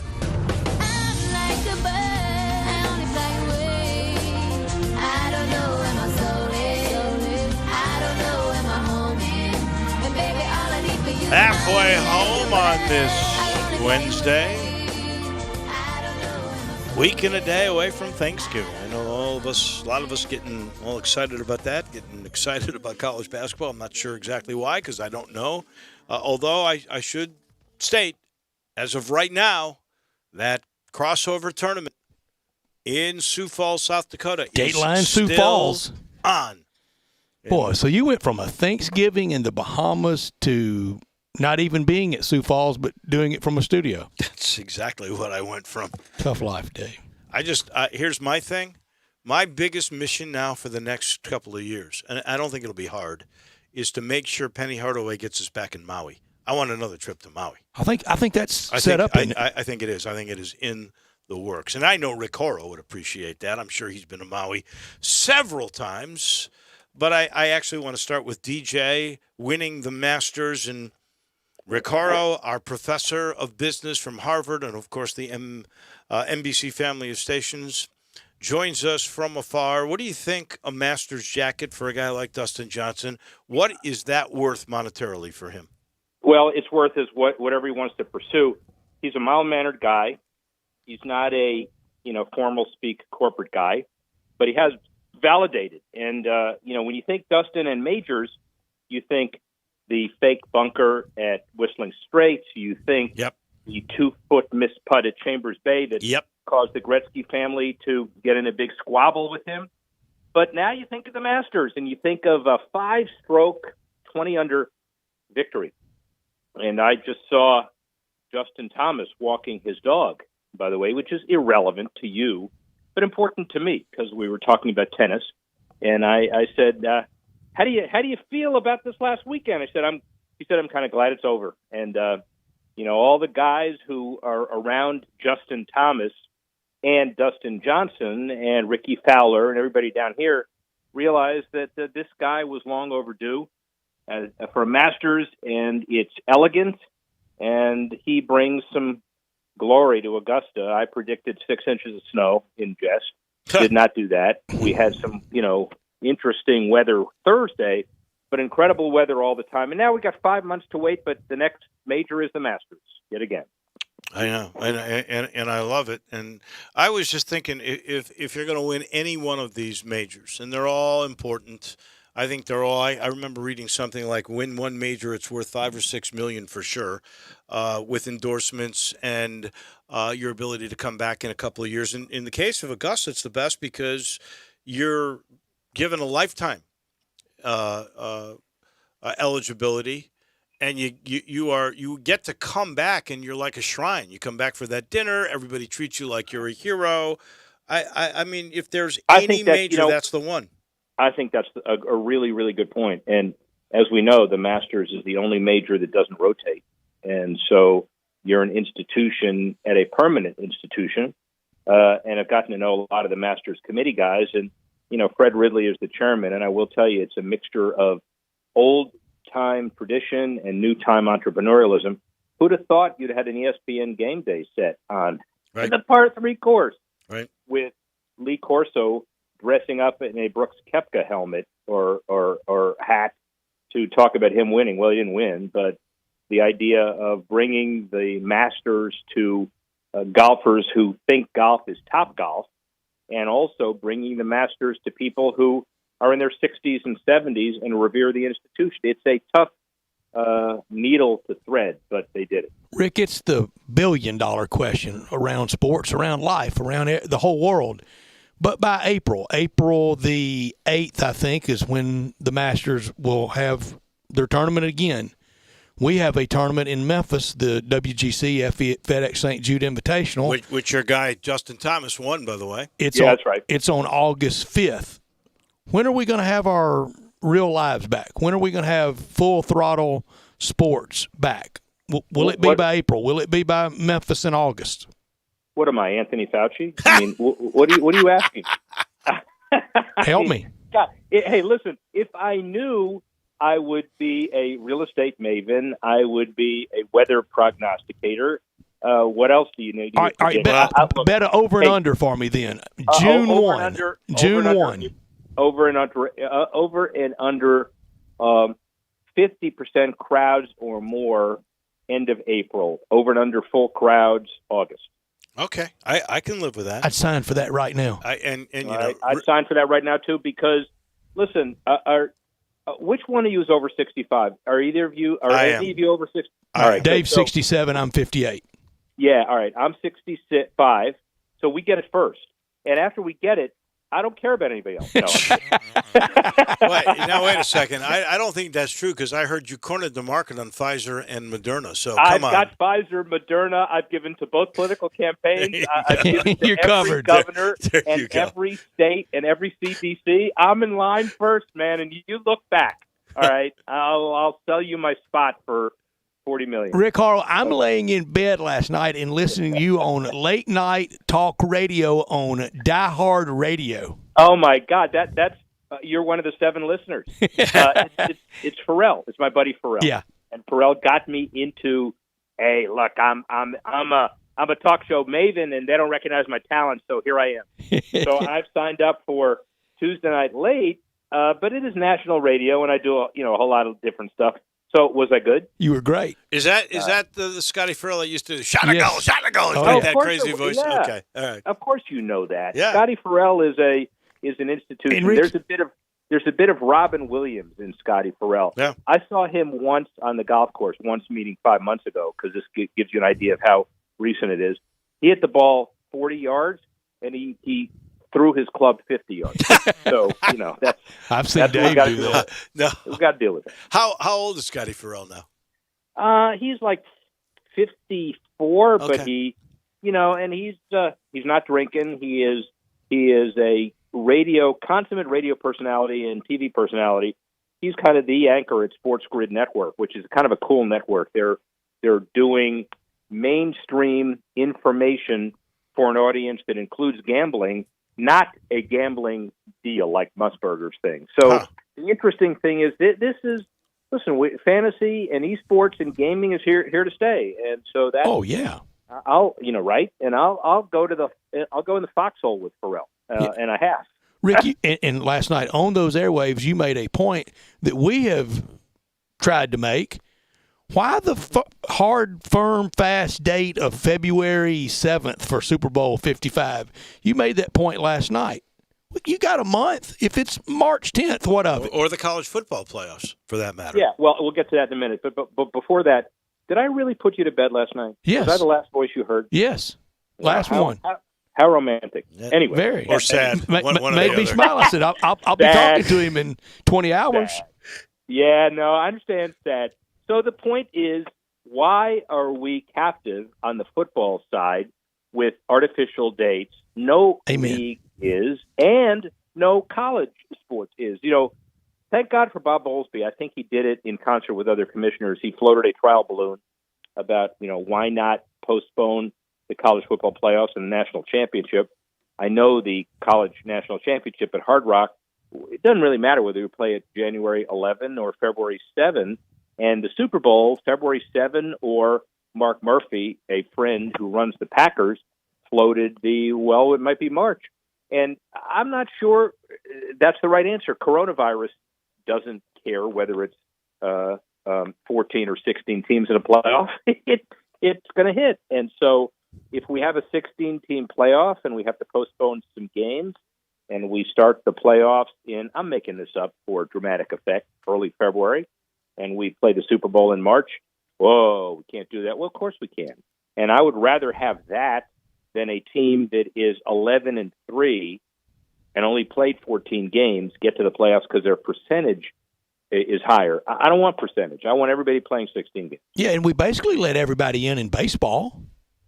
We let half the teams in baseball. We'll let 22 in hockey. Gary Bettman, he's a friend, but how he gerrymandered hockey to get New York and Chicago in it works. Beyond me. It works. Yeah, right. They were like 10 and 4,000 is their record. But the answer is we should always do that whenever we can in a very creative environment. And why not let cities who have been through the pandemic themselves get healthier by the fact that their team, who otherwise wouldn't make it, has made the playoffs.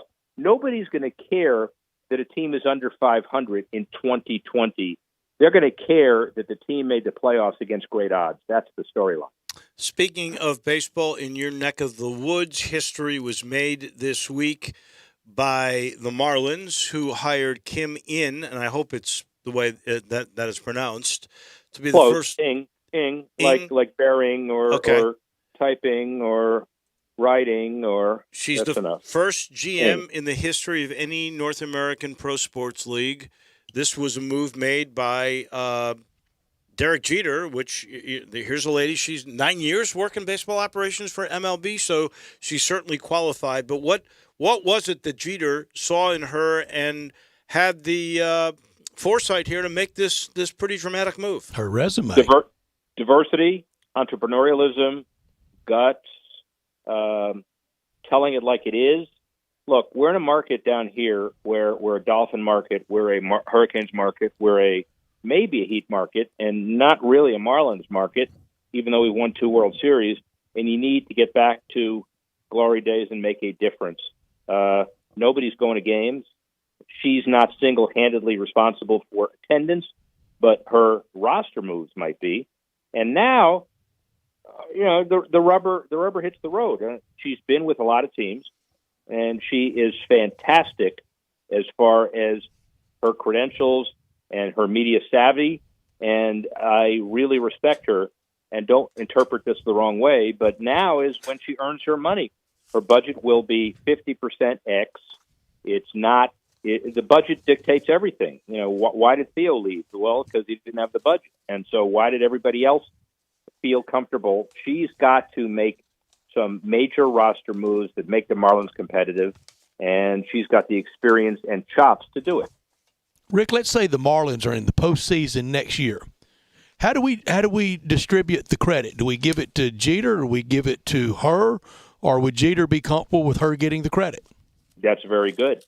I'm not sure Jeter's comfortable with anybody getting the credit. And you forgot Mattingly, who was the manager of the year. How about him? Mm-hmm. And so when you think of all of those people, in the right organizational circumstance, all of them get the credit. But we all understand egos at the top. I'm very happy, as somebody who helped bring baseball to Miami, that if we get back to glory and if we're in the playoffs again, everybody gets credit. We should distribute credit appropriately, which is the way successful organizations do this. Last thing for our professor of business from Harvard. The MLS playoffs are underway. It's hard to believe the 25th regular season has come to an end. And I know that the clubs have really gone up in value. They've got a decent television contract. They've built a lot of nice stadiums. Big rights fees for the new teams. Is the MLS making it after 25 years? Yeah, but a lot depends on the future TV contract in a couple of years. Nashville and Miami play each other in the first round of the playoffs. Ironic, because they're 2 expansion teams. If they keep getting expansion fees at $200 million north of that, Cincinnati, others, there are a lot of cities that want in. And the question is, when you pay those fees, you need to get TV revenues as well. Soccer has taken a major step. We have the 2022 World Cup in Qatar, which is important. But then let's remember 2026.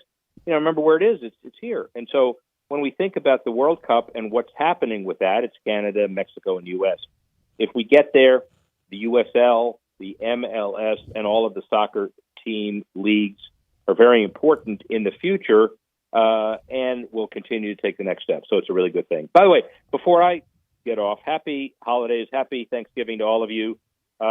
You all staying safe? You all eating a lot of turkey? We will. We will, Absolutely. Rick. Same to you. We'll talk after Thanksgiving.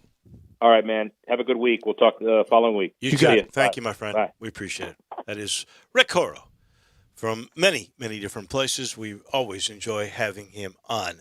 All right, so coming up in the next segment, we are going to give away a $25 gift certificate to the Butcher Shop.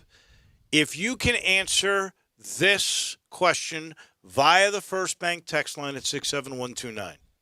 Who is you want me to ask it? Yeah, absolutely. We think the number one pick will be Anthony Edwards from Georgia, right? Or LaMelo Ball, one of the two. Let's go with Anthony Edwards just for the sake of the question. Okay. We saw him this calendar year at FedEx Forum. Who was the leading scorer that day in that game? I did that game between the Tigers First and the Saturday Bulldogs. of the new year. Look at Drew. Drew's digging into the box score. I have no idea. I had to look it up myself. No I had to look it up for the question's sake. 67129. That's between both teams, right? Top scorer between both teams. Between both teams. All right. It was not DJ Jeffries because remember he was out there. He was out. Well, yeah. Darn it. That was that. I sat by you at that game, Drew. Was that the We first did watch time that game together. First Saturday of the new year. because of the injury, or remember he missed games earlier because No, of DJ was ill that day. flu. Yeah, Mhm. yeah. I do remember because he came and he kind of worked out, and then he quit the workout in the warm-ups and never came again. So if you know, when the Bulldogs of Georgia and the Text line Tigers only. of Memphis played last year, text only at 67129, who was the leading scorer of that game in January, you will get $25 to the Butcher Shop. And I want to remind everybody, dine-in service is incredibly safe in this cavernous restaurant. I'm not kidding. I think it's the biggest restaurant in Memphis.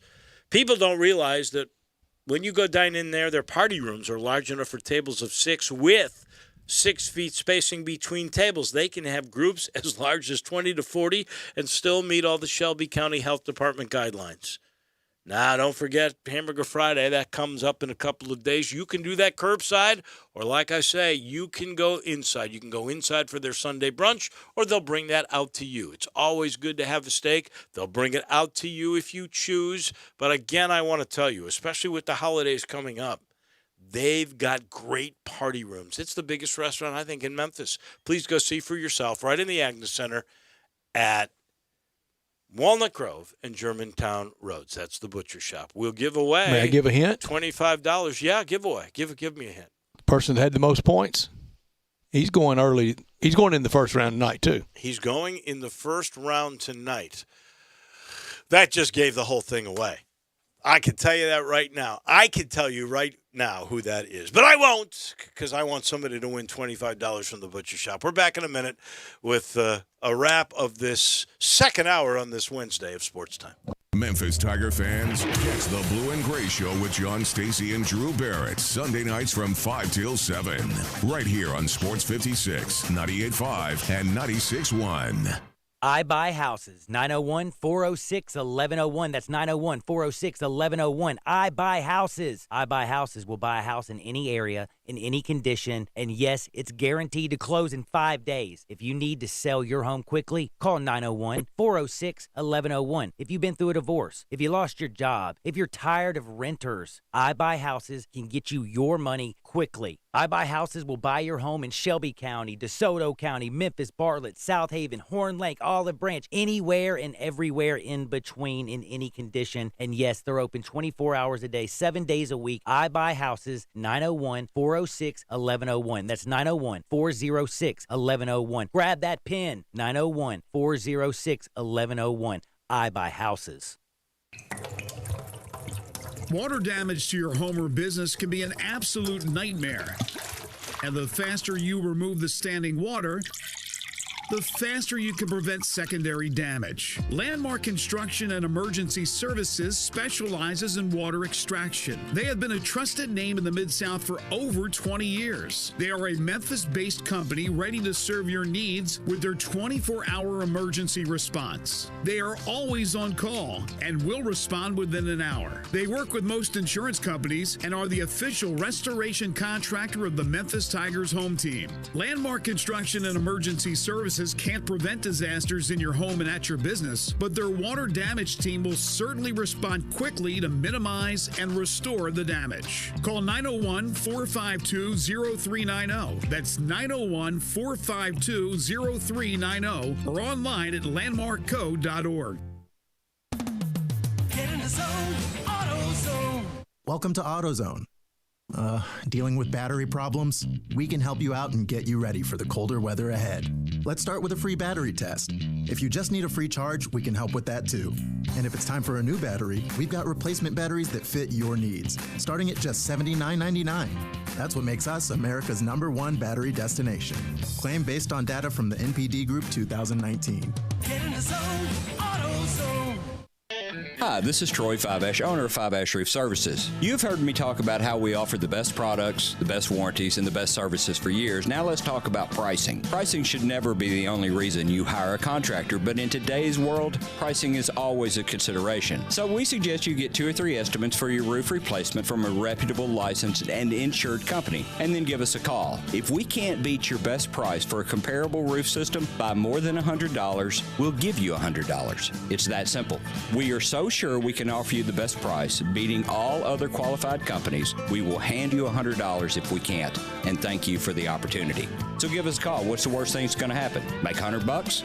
Fiveash Roof Services, a proud supporter of Tiger Athletics and the official roofer of the Tigers home team. Fiveash Roof Services, fair, honest, and ethical. 367-0050 or memphisroofer.com. Fiveash Roofing, it's what we do. We're here for you.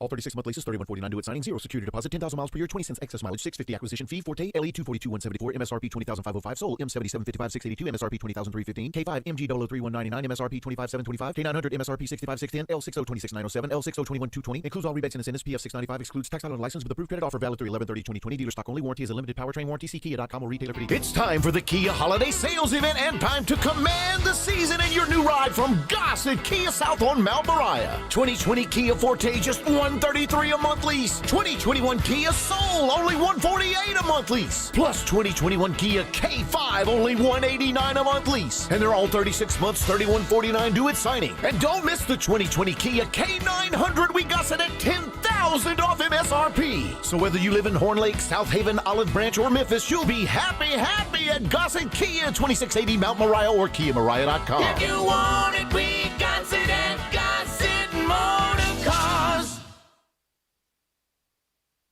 Now, more of Sports Time on Sports 56 with Wolo and Stats. This hour of Sports Time is brought to you by Homer Skelton Hyundai. Here once again are Dave Ocean and Brett Norsworthy. Cruising through our second hour. Don't forget, coming up at 5 o'clock. Great. Mike DeCourcy from the Sporting News and college basketball will be front and center. The question for $25 to the butcher shop is who in the game between Georgia and Memphis last year. Featuring Anthony Edwards. Featuring Anthony Edwards and was supposed to feature James Wiseman. Didn't happen. Who was the leading scorer that night in FedEx Forum? And the Very answer, average day for Anthony Edwards. What was his? You have that 13. 30, but what was his percentage? He took a lot of shots. A lot of shots. High inventory for sure.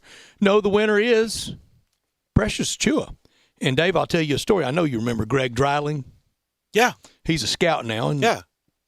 Say we're friends, we're buddies. We speak, and we chatted up pretty big at Grizzlies. And when he's in town scouting, and he said to me, and Drew, you were within earshot of it, I was here to scout Anthony Edwards, and I saw a really good player in Precious Chua. He's right. I will tell you, I think Anthony Edwards can be an okay player. I've said this. I've gone on. I think Wiseman and Toppin are the two for sure that I think will be long-time But you don't pros. think superstardom for Edwards? I do not. I've seen a bunch of guys like he. Contributor? He's got a great piece. body. He's got to play hard all the time. I mean, he's got some skills, but he's not a good shooter. And he's certainly not going to get that shot the way or the attempts that he gets. He'll be guarded a lot closer. Yeah, he's by and big grown men. Coaches will not let him shoot the volume Come sit by me a little while. Crean was letting him shoot. So It's also coming out today that apparently he said that he doesn't even really like basketball. Says that he prefers football, and that if the NFL called today, he would be done with it. What? That was on the day of the NBA draft. He was about to be number 1 overall pick. He basically says, "I don't like basketball." Could you believe he did that? I mean, why? Some agent is calling, going, "Go lock him up." He should have shut up for at least 24 hours. Put him in Joe Biden's basement for a month. Don't say that. So that was a weird thing. The other thing is the completion of the Bucks trade for Sacramento guard Bogdan Bogdanović now in peril, according to The Athletic. Apparently, Bogdanović never agreed to join the Bucks, and that has become a major issue. Well, yeah. And you know what? That's really bad news because, Giannis okayed that. He really wants him. And wait. So if you're Dante DiVincenzo or you're Serson MOP of a Final Four, Ilyasova and DJ Wilson, you're in limbo. You knew they were sending you out. How good do you feel about going back to Milwaukee? Not great. How hard one? Drew, jump in. Quick answers. We're close to it. NBA off-season or NBA regular season? Which one's better? Oh, regular season is better. You're talking about just for news and craziness? Their hot stove is great stuff. It is. They have the best hot stove, but I'd still take games over hot stove. Me too. Yeah. Because with games... I phrased it horribly. I totally whiffed on the phrasing. I'm sorry. With games... You're still getting a bunch of this stuff. I ate too much at lunch, and really I'm sleepy. I'm sorry. I hope it was at like the commissary or the butcher shop or one of our wonderful sponsors. Great sponsor. It was at Rendezvous. At the Rendezvous, okay. And I'm full, and I'm sorry I'm sleepy, and I phrased it horribly. I'm sorry. So good job, Clay. I don't want to give any more information. You had Precious Achua on the money. Final portion of this hour brought to you by the wonderful folks at Supercuts. 15 Supercuts now around Memphis, all open, all very serious about making sure everything is clean and socially distant. In fact, as a company, Supercuts developed the thing they call the Safe Salon Commitment. It was done in conjunction with the best infectious disease doctors in America, and it is to maximize safety inside all 15 of the locations here, but all of the Supercut locations across the country. And it's to sanitize under a procedure that is really good, to make sure everything is ready for you when you get a haircut. To learn more about that Safe Salon Commitment or to visit any of the 15 Supercuts in Memphis, go to supercuts.com. You got to look good for Thanksgiving, don't you? Supercuts is the ticket. We are back in just a minute. College basketball and Mike DeCourcy. They go hand in hand, and they are next on Sports Time on Sports 56.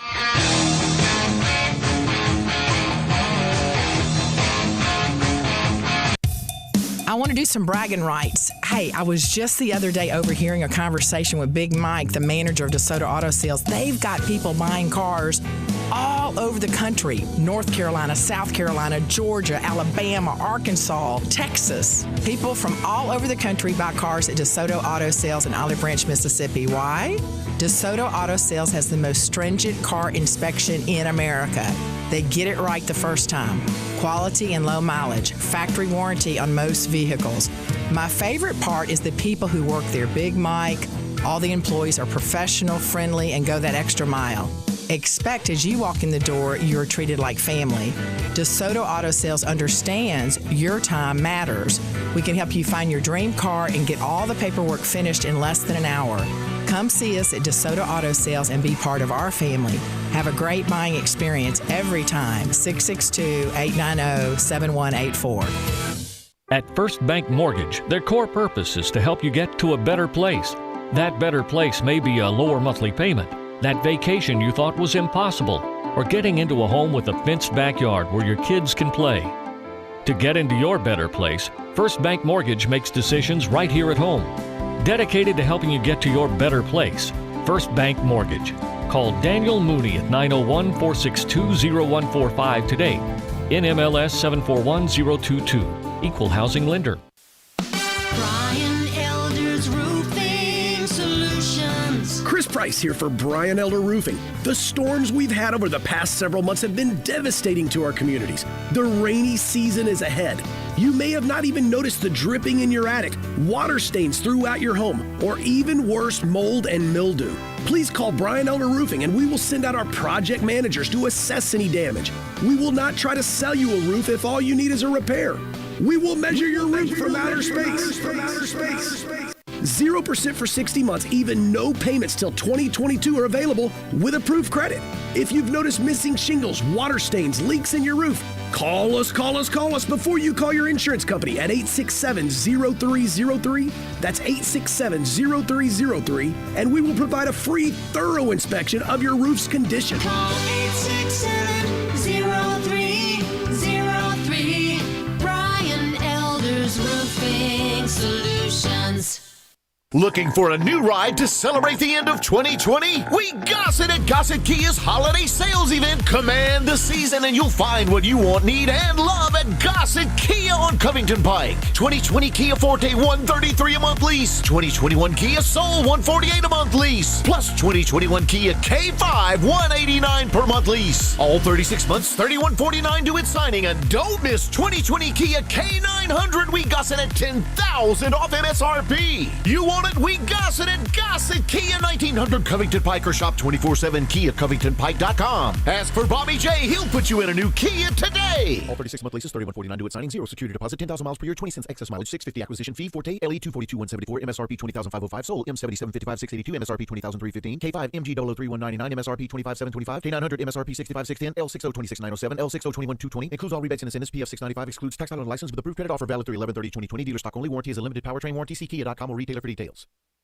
We are Sports 56 WHBQ Memphis, W253DF Memphis, and WIVG Tunica Memphis. Flynn Broadcasting Stations. Welcome back to Sports Time on Sports 56 with Wallo and Stats. This hour of Sports Time is brought to you by DeSoto Auto Sales. Here once again are Dave Woloshin and Brett Norsworthy. Final hour on this very busy Wednesday. The Hall of Famer, Mike DeCourcy from the Sporting News, to talk college basketball with us after I tell you about the title sponsor of this hour. That's our friends down at DeSoto Auto Sales, and they wish everyone a happy Thanksgiving, happy holiday season, or as we are entering into that. They are at 5704 Goodman Road. Come on down to DeSoto County for that town and country experience at DeSoto Auto Sales. 662-890-7184, online at DeSotoAutoSales.com. Check out the referrals, the many happy referrals, and look at all the beautiful cars. All the cars test driven, all checked out bumper to bumper, unlimited inventory, every make, every model. If it's not on the lot, they'll go out and find it for you. No shortcuts taken at DeSoto Auto Sales, where you walk in, you're treated like family by kind, courteous employees, laid-back atmosphere, no high-pressure sales, and they care about your time, and they want you to enjoy the ultimate car experience. They know we live in a world today. Time really matters. You walk in, find the car you want within 45 minutes, test drive that car, get credit approved, paperwork completed, and you're gone in time to do it over your busy lunch hour or like right now immediately after work at DeSoto Auto Sales, online at DeSotoAutoSales.com. Very proud to serve DeSoto County and the surrounding area at 5704 Goodman Road, 662-890-7184. DeSoto Auto Sales for that town and country experience. Come on down to DeSoto County. On a day full of news, the one good news is that we know of, the Sioux Falls, South Dakota basketball tournament is still on, and in fact, the news today, Northern Iowa is the team that will replace Texas A&M. They'll take on West Virginia, and then Memphis, and the winner of that, provided Memphis beats St. Mary's. So we've had now 15 college football games postponed. No cancellation today on Sioux Falls, South Dakota. There is a lot of news to talk about, including the one location for the Final Four. Mike DeCourcy has written a story about one that. One location for the whole tournament. Yep. The probable location will be Indy. We'll talk with Mike DeCourcy about that. He's written a story about that at sportingnews.com. But my first question for you is, it's draft day. How do you think the draft will go tonight? Where do you think James Wiseman's going to end up? Mike, good afternoon. Yeah, how are you, Dave? Good. I don't think that he'll end up in Minnesota because of the presence of Carl Anthony Towns. If you're the Timberwolves, you want to keep Carl. He's a terrific player, and he's been with your organization. And I don't know, in today's NBA, you can't play them together.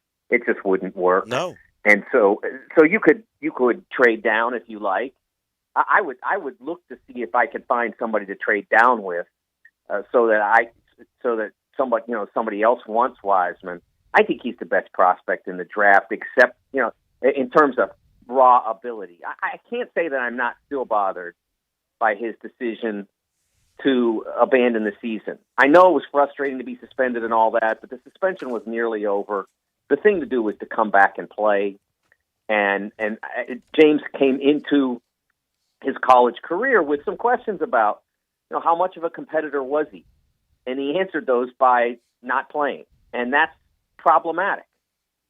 But if I were up at the top, I would either trade to get him. I would either trade and allow. If I'm the Timberwolves, I'd allow somebody else to have him for the positional reasons and try to accumulate some more assets. But in terms of the raw prospect, he's the most talented one. I don't buy LaMelo Ball even a little. I have even greater competitive concerns about him, and way more concerns about the nature of his game. And then Anthony Edwards, I have competitive concerns about him too.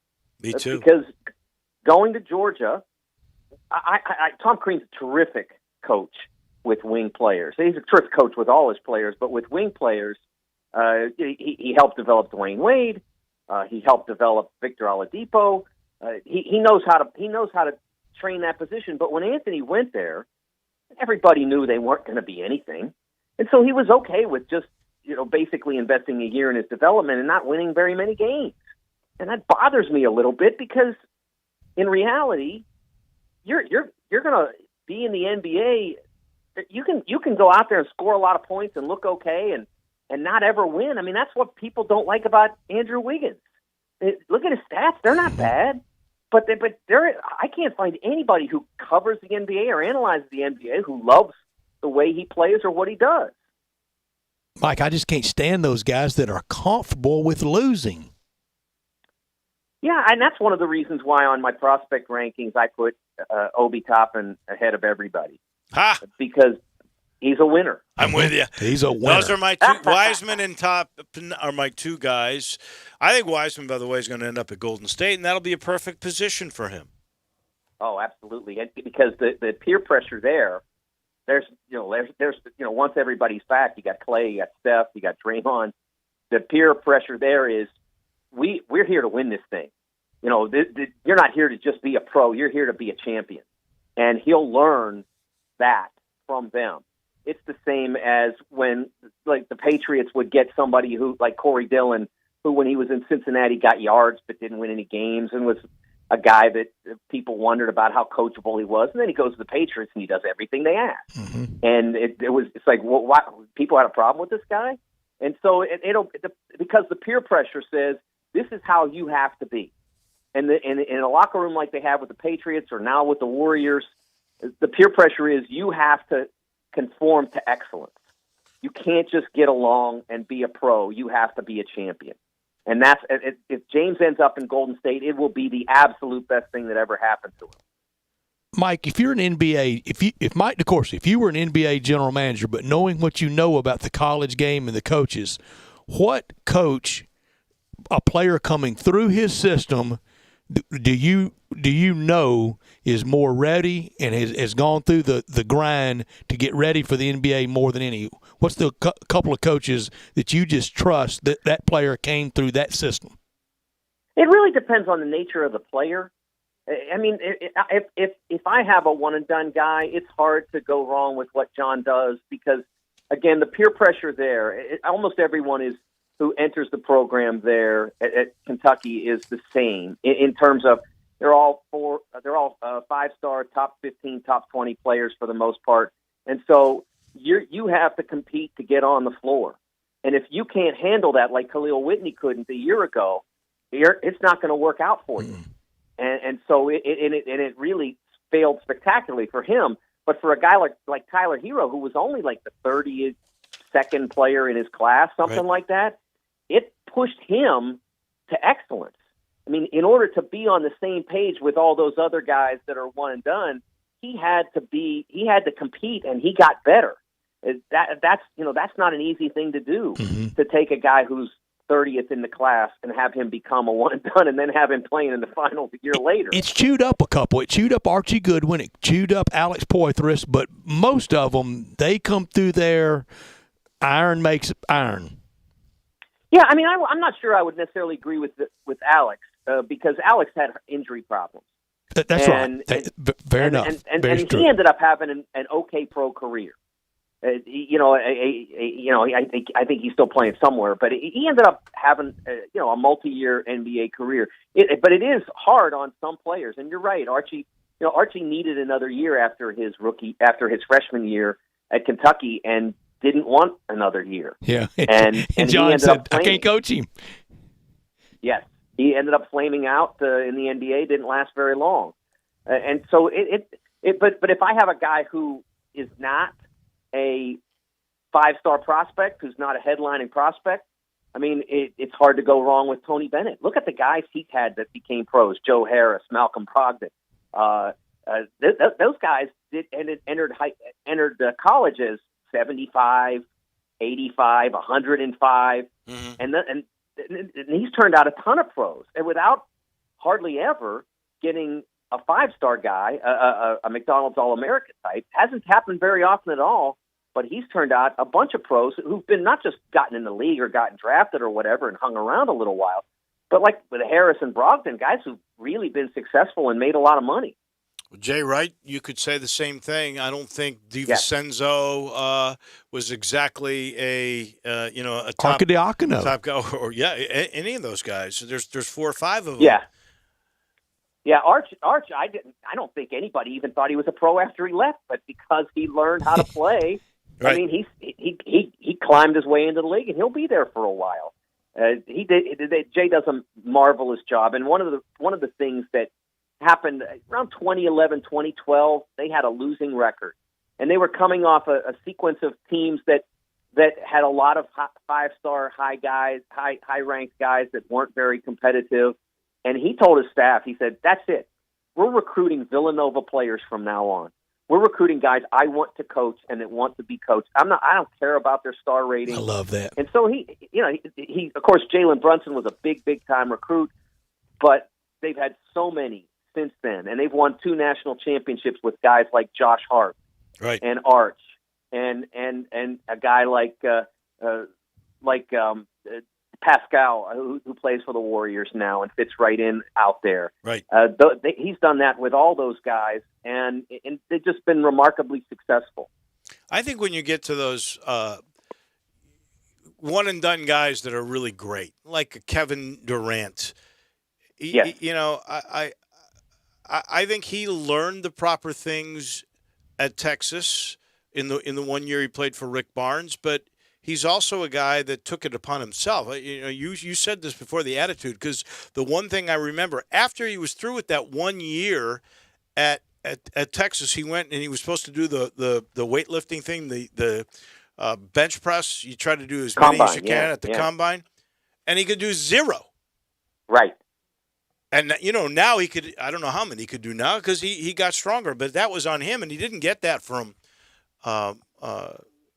Rick Barnes. And you take guys like Cal, he's gotten so many guys, but he's had disappointments. But for the most part, most of those guys come in, they're really good because they really have worked at their games. Absolutely. And I think that I think one of the things that you learn in a program like Kentucky or Duke or Villanova or Virginia or Michigan State, those programs, you learn the importance of winning and what it is to win. You can become a pro from a lot of places, but becoming a champion is a different deal, and that's where that little edge comes from. I mean, Danny Green's a good example. I love Danny Green as an example. Came out of college 2009. He got drafted, but nobody really thought much about it. And for the first year or two out of college, nobody really thought much about it, but he kept working and he kept working. He's got 3 rings now from 3 different organizations because they valued what he could do and he could play under pressure. He won a national championship in college. He's won 3 rings in the pros. It takes a special kind of player to be able to do that. Mike, that's such a great point because on one of the off days that year, North Carolina came through here, and they won the NCAA tournament that year in about an easy style as you possibly can go through the tournament. And they came through here on the way to the Final Four, and I was at the practice after the win on Friday night before the game on Sunday, so it was on Saturday, and I would have bet every gold bar at Fort Knox Wayne Ellington would be the star ahead of Danny Green, and Ellington went on and was MOP of that tournament, but Danny Green's got the rings and got the cash from the NBA. Yes, he does. He's probably, he's had the best NBA career of all the players on that team. Ty Lawson's had a nice career, and Ellington, I'm not sure if he's still in the league, but he played for a while, and Tyler Hansbrough played for a while. But it's been Green that's really shown from that because he recognized an opportunity with the evolution of the game toward the three-point shot, and he became one of the more prolific shooters in the history of the league. I think he's 52nd in three-pointers made now. That's not bad for a guy who's been in the league 10 years.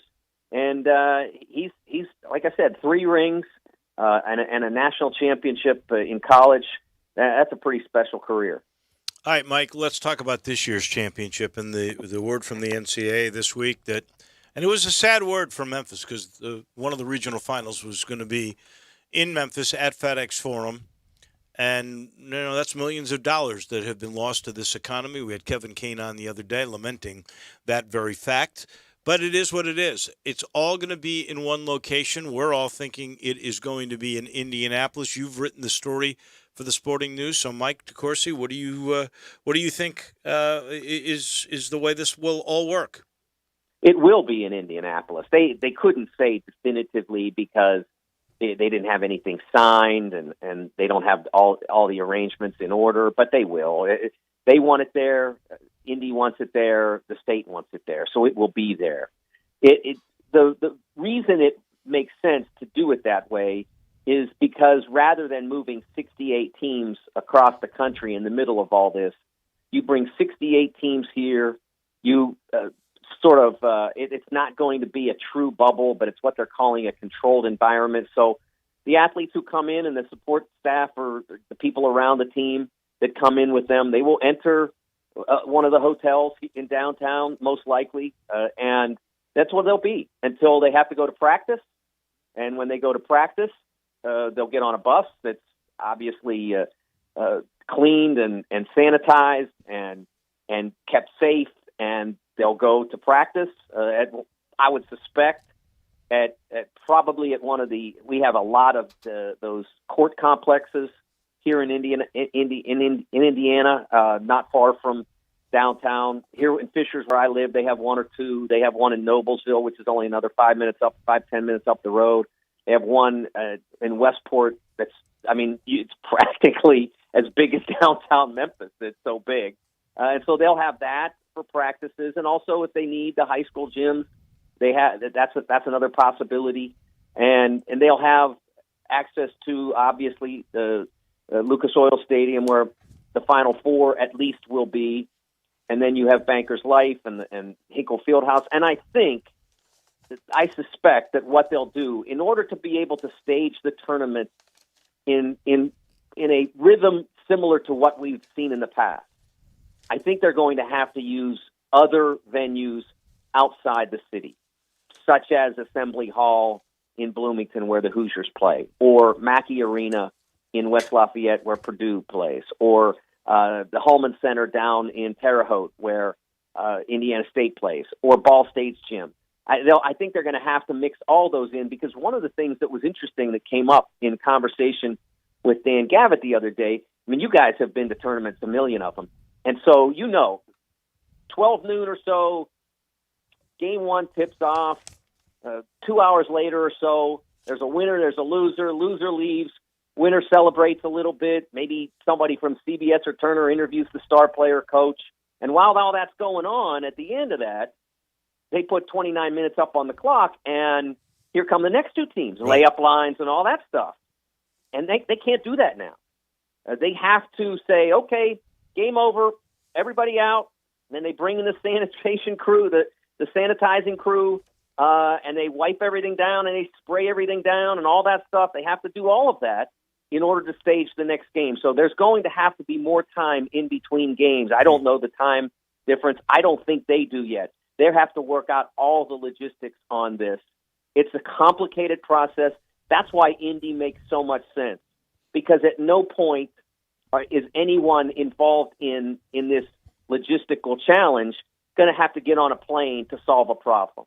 If there's a problem that needs to be solved on site, they get in their car and they either drive 70 minutes to Purdue or they get in the car and drive 3 minutes to Banker's Life, whatever. And so that's the advantage of having it here, in addition to the fact that they had already selected the Lucas Oil as the Final Four site. That's where it was going to be.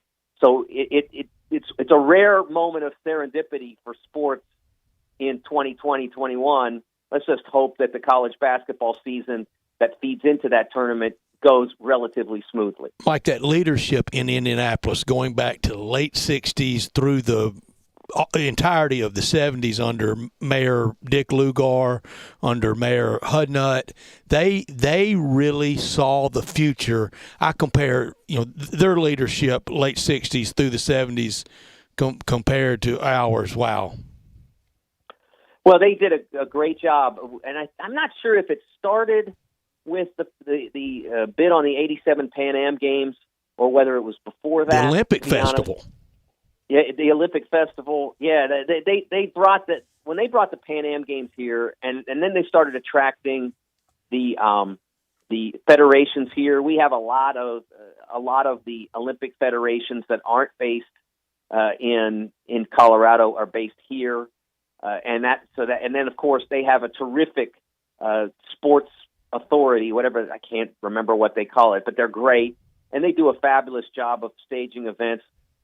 People said, well, asked me today, are there enough hotels downtown? I mean, we had a Super Bowl here. Not when I was here. I wasn't a resident then, but we had a Super Bowl here. They built a big JW Marriott, 1,000 rooms. I'm sure that'll be pretty much full for this. They'll stash a lot of teams there. There's a Hyatt. There's a Westin, there's a Marriott, there's an Embassy Suites, all within a 15-minute walk of each other. They're all really nice hotels. I've stayed at pretty much every one of them, and they're all great. And so it'll be an ideal situation in a less than ideal circumstance. Well, and there'll be other hotels in those other towns if you're talking about using other venues that you mentioned early on. Will we see people at these games? I believe so, yes. Dan Gavitt did say that that's the intention now. And as of now, for instance, at Lucas Oil, where the Final Four will be played and where the Colts play every Sunday, they're taking, in a building that holds 68 plus for football, they're bringing in 12,500. That's what they've been doing to this point. And so I would suspect that probably would be, unless things get even worse than they are now, and they've gotten worse, of course, than they were before, but unless things get even worse than they are now, I would think that would probably be a baseline for what we would see in April for the Final Four. Butler is holding, they announced this week that for their games, their home games, which the Hinkle Fieldhouse holds 9,100, they said they were going to have 25% capacity. That sounds a little ambitious to me. I'm not sure why they're reaching quite so high, but that's what they're saying. So I think we'll see fans at the tournament games if circumstances stay where they are or perhaps get better. And I think we'll be better by April. I mean, not all the way resolved, but I think things will be in a better circumstance by March and April. Between Pfizer and Moderna, we may have a lot of vaccines out by then too. So, and leadership, so that a lot of that could absolutely change. Last thing from Mike DeCourcy from the Sporting News today: Northern Iowa replaced Ohio State. Now 4 teams have been replaced for the field in Sioux Falls, South Dakota. Do you think that tournament will really go on? Well, of all the events that are most imperiled, I'd say that's the one. And it goes back to the selection of that as a site. I don't know what the logic was on that. It's remote. It's not ideal from that standpoint. The leadership there has been, I would say it hasn't been enlightened relative to how to cope with the pandemic. The governor of the state there has been among the most ardent in terms of rejecting mask mandates and those sorts of things. And I don't think that that's been a strong position. And so you've got a real issue there, a real problem. It's not up to me, from my standpoint, to call it a crisis. But if somebody did, I think they could make the case that it is. And so I think that they in placing the tournament there rather than somewhere less problematic, I think that was a whiff. And I hope that it comes off for the sake of the teams that are involved. But I'd also hope that if it does come off, it comes off without anybody encountering issues because they made the trip there. Well, I can only tell you this. They are really making small parties. There will be no broadcasters there. We'll all be doing those games from home studios. And the traveling party from Memphis is 30 people. So they are trying to do the right thing. Now, that particular Pentagon Stadium is not hooked up to a hotel. There actually is one downtown that has a hockey team. For Sioux Falls, a minor league hockey team that is hooked up. So I really don't know how they're doing this at all. But I was a little surprised today. Northern Iowa joined the field, so they found replacements. It's not exactly the same tournament, but let's hope the show goes on. Yes, as I said, the more basketball, the better.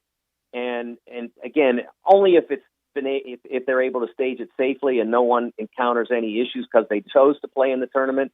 But if it doesn't work for anybody in particular, there are other games out there. It's odd that we're still juggling schedules now, but this is an unprecedented time, and I think that there are a lot of people out there that are being nimble and being creative and trying to find ways to have this season and have it safely.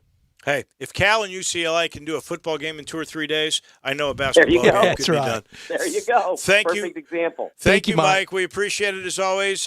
It'll be Thanksgiving right around there, so we probably will not be with you. No, we'll visit with Mike next week. I won't be visiting with you. I'll be doing a game, hopefully. So let me give you and Deb my most heartfelt Thanksgiving wishes, and we'll talk to you soon. Happy Thanksgiving to you and to all the Woloshyn family. Absolutely. And I will talk to you, Stats, you next got it. week. Mike, look forward to it. Thank you, Mike. All right. Bye-bye. That is Mike DeCourcy, as you like to say, the Hall of Famer from the Sporting News. He's brought to you in part by Homer Skelton Hyundai and Genesis of Olive Branch. You know, those Hyundai technology, that modern, safe car it's just fantastic. I've got a 2021 Sonata. I like to brag that I can walk out of my car and park it with a key fob, and it's true. And of course, Hyundai's, all of the 2020 Hyundais, they were tied for the most safety pick vehicles in the world this last year by Auto Trader. There's a reason. They're really good and they're really priced well. And now with this new Genesis technology, gets even better. They got the new SUV coming. It should be here by the end of the week. That's the 2021 GV80. It's the SUV we've been waiting for a year or two. It is terrific. And I've bragged about the G70 I used to have. Well, you can own a G70 now at a very special price. Again, the 2021s are coming in, so they got to move the 2020s. You can get a G70. There are two that are really priced low, and you get 0% financing for 72 months. Yes, you can afford a Genesis 70 if you head on over down Lamar into Mississippi, turn left at Craft Road, and you will understand what I'm talking about when you see all the opportunities that you have at Homer Skelton Hyundai and Genesis of Olive Branch. And remember, every new car gets the lifetime powertrain warranty and you also get a 3-year, 36,000-mile maintenance package. You can't beat what you will see at Homer Skelton and Genesis of Olive Branch. Steve Earhart from the AutoZone Liberty Bowl. I know he's still ecstatic over last weekend when all of the folks, all the Shelby County students and all these schools had a chance to be a part of his combine. He'll talk about that when we return. You have opinions? I think they got a lot of athletic ability. We want to hear them. Oh, absolutely. I agree with you. Call us on the First Bank phone line at 360-8255 or text us on the First Bank text line at 67129. I'm here with the great Pat Donahue from the Rendezvous Restaurant Shipping Department. Thanks, Brett. We've been shipping our ribs all over the country now for decades from our USDA-inspected shipping kitchen in the Pinch District. We hand-cook our ribs in pits that Mr. Charlie built over charcoal, just like they do at the restaurant. So what comes in a rib box? We could do pork shoulder, we could do ribs, our sauce, seasoning, baked beans, coleslaw. We'll even throw in Pancho's cheese dip with our nacho boxes. We also put a bag of Rendezvous seasoned popcorn, heating instructions, some chef hats, some wet naps, and some other helpful tips from our kitchen. We ship our ribs overnight, exclusively FedEx. And we put them in nice packaging. We don't ever want to use styrofoam, so we use corrugated cardboard, actually 2 boxes that fit nice together, so the ribs get to you, your loved ones, or your clients in a safe, wholesome manner. Rendezvous ribs are perfect for out-of-town clients, customers, loved ones. We also ship ribs for any occasion. Where do we order these great ribs? You can go to www.hogsfly.com or give us a call at 1-888-464-7359. Charlie Burgos' Rendezvous Restaurant in the alley since 1948. Spend the holidays at home this year with a little help from Family Leisure. Family Leisure has so many spas in stock and hundreds more on order. Now's your time to really save big. Huge savings on pool tables, game tables, arcades, massage chairs, and a whole lot more. Buy a pool now and save the 2021 price increase. Plus, you'll get early installation scheduling. The Holidays at Home sale happening now at Family Leisure, Whidden Road at I-40, where family and fun come together for the holidays.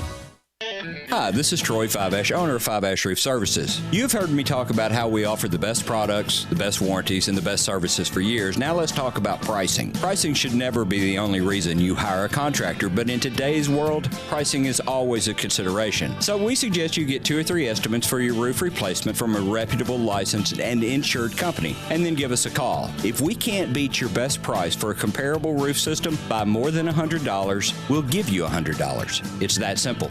We are so sure we can offer you the best price, beating all other qualified companies, we will hand you $100 if we can't. And thank you for the opportunity. So give us a call. What's the worst thing that's going to happen? Make $100? Fiveash Roof Services, a proud supporter of Tiger Athletics and the official roofer of the Tigers home team. Fiveash Roof Services, fair, honest, and ethical. 367-0050 or memphisroofer.com. Fiveash Roofing is what we do. We're here for you. Looking for a new ride to celebrate the end of 2020? We Gossett at Gossett Kia's holiday sales event. Command the season and you'll find what you want, need, and love at Gossett Kia on Covington Pike. 2020 Kia Forte, $133 a month lease. 2021 Kia Soul, $148 a month lease. Plus 2021 Kia K5, $189 per month lease. All 36 months, $31.49 due at signing. And don't miss 2020 Kia K900. We Gossett at $10,000 off MSRP. You want it? We Gossett at Gossett Kia, 1900 Covington Pike, or shop 24/7 KiaCovingtonPike.com. Ask for Bobby J. He'll put you in a new Kia today. All 36 month leases, $31.49 due at signing, 0 security deposit, 10,000 miles per year, 20 cents excess mileage, $650 acquisition fee, Forte, LE 242,174, MSRP 20,505, Soul, M7755, $682, MSRP 20,315, K5, MG 003,199, MSRP 25,725, K900, MSRP 65,610, L60 26,907, L60 21,220, includes all rebates and incentives, PF 695, excludes tax on license with approved credit offer valid through 11/30/2020, dealer stock only, warranty is a limited powertrain warranty, see Kia.com or retailer for details. Hi, this is Rob Brown. Join us every Saturday morning on Sports 56 WHBQ from 8 to 10 a.m. and 96.1 FM and the new FM 98.5. We'll be covering the Memphis Tigers, the SEC, college football, college basketball, college baseball. We'll look into recruiting. We'll have guests from around the country with the latest news, the most knowledgeable people out there, the coaches, the players, the people who play the games. Don't forget to join us on the sidelines. Sports 56, 96.1, and the new FM 98.5. Welcome back to Sports Time on Sports 56 with Wallo and Stats. This hour of Sports Time is brought to you by DeSoto Auto Sales. Here once again are Dave Woloshin and Brett Norsworthy. Cruising through this fabulous Wednesday. You know, we're going to end it here with Talk about crunch time in a bit, but in between, we got another treat from the AutoZone Liberty Bowl, the Big Cheese. The head honcho, Steve Earhart, who I read your quote. Apparently, somebody was given at your combine either Friday or Saturday an immediate scholarship offer after they saw the young man perform at the combine at the Liberty Bowl. That had to be some kind of nice move. And that was a very exciting moment there because the coach who was here in town, and, he spotted the guy. I don't want to, use their names now because, the young man said he was going to be talking to his folks and, that kind of thing. But even since Saturday, and of course, we were there with Friday and Saturday afternoon, we've had word back that several other scholarships have been offered to Memphis area seniors. So it was a terrific day, and I want to thank everybody that came out there and helped the Shelby County School folks that were out there, and then we had something over 30 high school coaches who were out there volunteering, running some of the different drills there, and it was very professional. The guys that came down from Chicago, several of them NFL-type people that do these things for rivals all around the country. I mean, just like, for example, the passing drills. I mean, each quarterback had to do his 3-step, his 5-step, his 7-step drops and throw to a certain number of yards, and it was highly professionally done, and I think all the young student-athletes had a really great time. And even those kids that don't get a scholarship, they have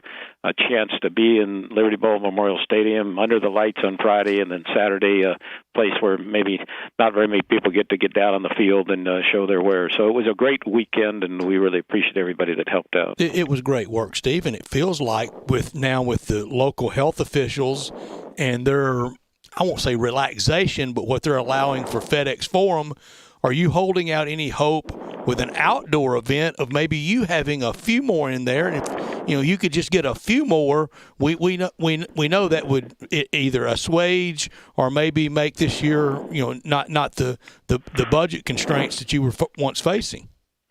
Well, we haven't crossed that final bridge yet, but of course the University of Memphis has done a great job there with keeping the health protocols and the safety of all their fans attending the University of Memphis games, and so we're hoping it'll be somewhere in that 12 to 15,000 that we can have in the stadium there for the AutoZone Liberty Bowl game on December 31st. And it's really interesting to see all these national prognosticators that the teams that they're projecting will be in the game. Ole Miss, Tennessee, Arkansas, Kentucky, and I think there'll be a kind of a bias towards geographic, placement of the teams this year. And as you guys have talked about, every university is eligible regardless of how many games they played. So kind of picking a team that really wants to be here and that be a good opportunity for them. And Stats, I know you're down there at Ole Miss every week. We accept. I'm ready. You're going to be our Steve. official ambassador to make the deal, because Archie Manning always asks me, it's been 28 years since Ole Miss has been in the game. We all are ready. Archie loves that game. You know that was his first college bowl game when he was a precocious sophomore against Frank Beamer and Virginia Tech, the Hokies, the Gobblers that day. But Steve, I think a 4-4 Ole Miss would be very attractive, and you're right about the geographical concerns, because then you could kind of have somewhat of a self-imposed bubble for at least one team.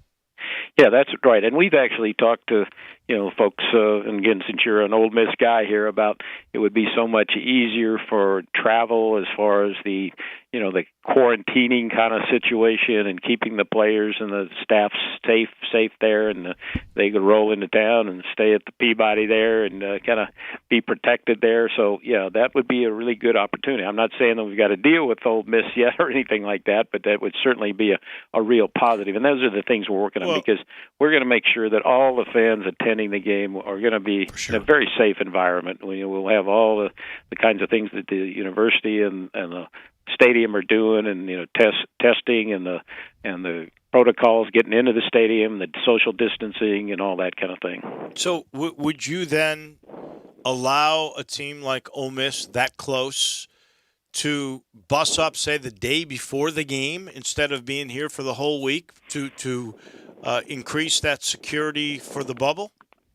Well, those are the things we're working on now with in our case with both conferences. We had a big conference call with the Big 12 a few days ago, and working with the SEC. So those are the kinds of things. Nothing is set in stone yet, David, but you're heading down the right road there about trying to really create a good, safe environment and making sure that we're able to play the game. That's the most important thing. So I definitely think there'll be, less days here and, less running around town, to be very frank, which is what happens. And less events. I could see how there wouldn't be a luncheon. I know you had told me, I think there were some plans for a much scaled down gala, which if you do the night before the game, you could probably still do that, and that would serve as your one main function, I guess. I mean, is that sort of the model you're looking at right now? Yeah, you're right, and I'm not sure exactly which events yet, but because everything seems to change, from week to week, and as Commissioner Sankey of the SEC has said, don't make final decisions until you actually have to. But you're on the right wavelength there about wanting to have a safe environment, but have a really classy game because we're getting a chance to showcase Memphis to the rest of the country with our ESPN telecast and to have a classy game, even if it's with, fewer numbers than 50,000 folks, which we usually average for the AutoZone Liberty Bowl. So, yeah, we're working on those things with the conferences, and nothing has been set in stone by both conferences, although, we're talking about the Big 12 had done a survey of their teams and said, okay, how many folks are you going to want to bring, if you're coming to the AutoZone Liberty Bowl, and how long you're going to be staying. And so we're just going to have to be flexible and make sure that we have a good, solid year. Well, that is a dilemma. Let's just say you get 12,000 because the University of Memphis is getting 10. I don't see that. You're part of their problem is the group tickets that they sold are more 2 and 4 instead of 6 and 8. So let's just say you get a few more. How will you work that out between your season ticket base, which has been really good to you over the years, and then the schools? Would you divide those by 3? How do you do that? Yeah, and that's one of the things that's walking a fine line here because, how many people do you group together? And I know it was much more difficult for the University of Memphis because you had the folks that are, come every game and they have their pods, if that's the right word, whether it's 2, 4, 6, or 8. And when we're selling tickets to folks that are coming in from out of town, so, in talking to a couple of the athletic directors, we talked about how exactly do we do that? Do we so if there's a group of 6 or 8 students, for example, that all want to come together. Let's use stats as an example. If it is Ole Miss, and then these folks are happy to be able to sit together, they know each other, or they're from the same family, or they're feeling comfortable with each other. So you're right. Kevin Alexander, our head of ticket operations, is driving himself crazy here, trying to allocate the seats around the stadium.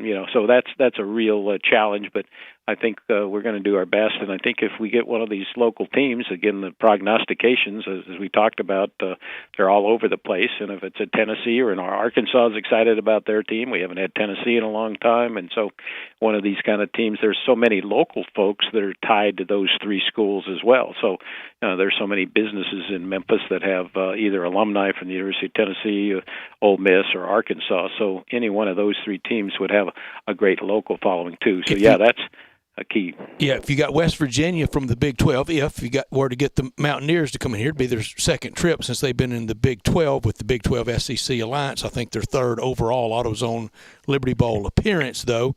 But if you got them, Neil Brown and Lane Kiffin would be a good coaching matchup on New Year's Eve afternoon for ESPN. And check the electricity in the scoreboard. It might blow up. I'm for Texas. Because there's a lot of prognosticators that are saying Texas would be here. Texas, Tennessee, Texas, Ole Miss, Texas, Arkansas would go back.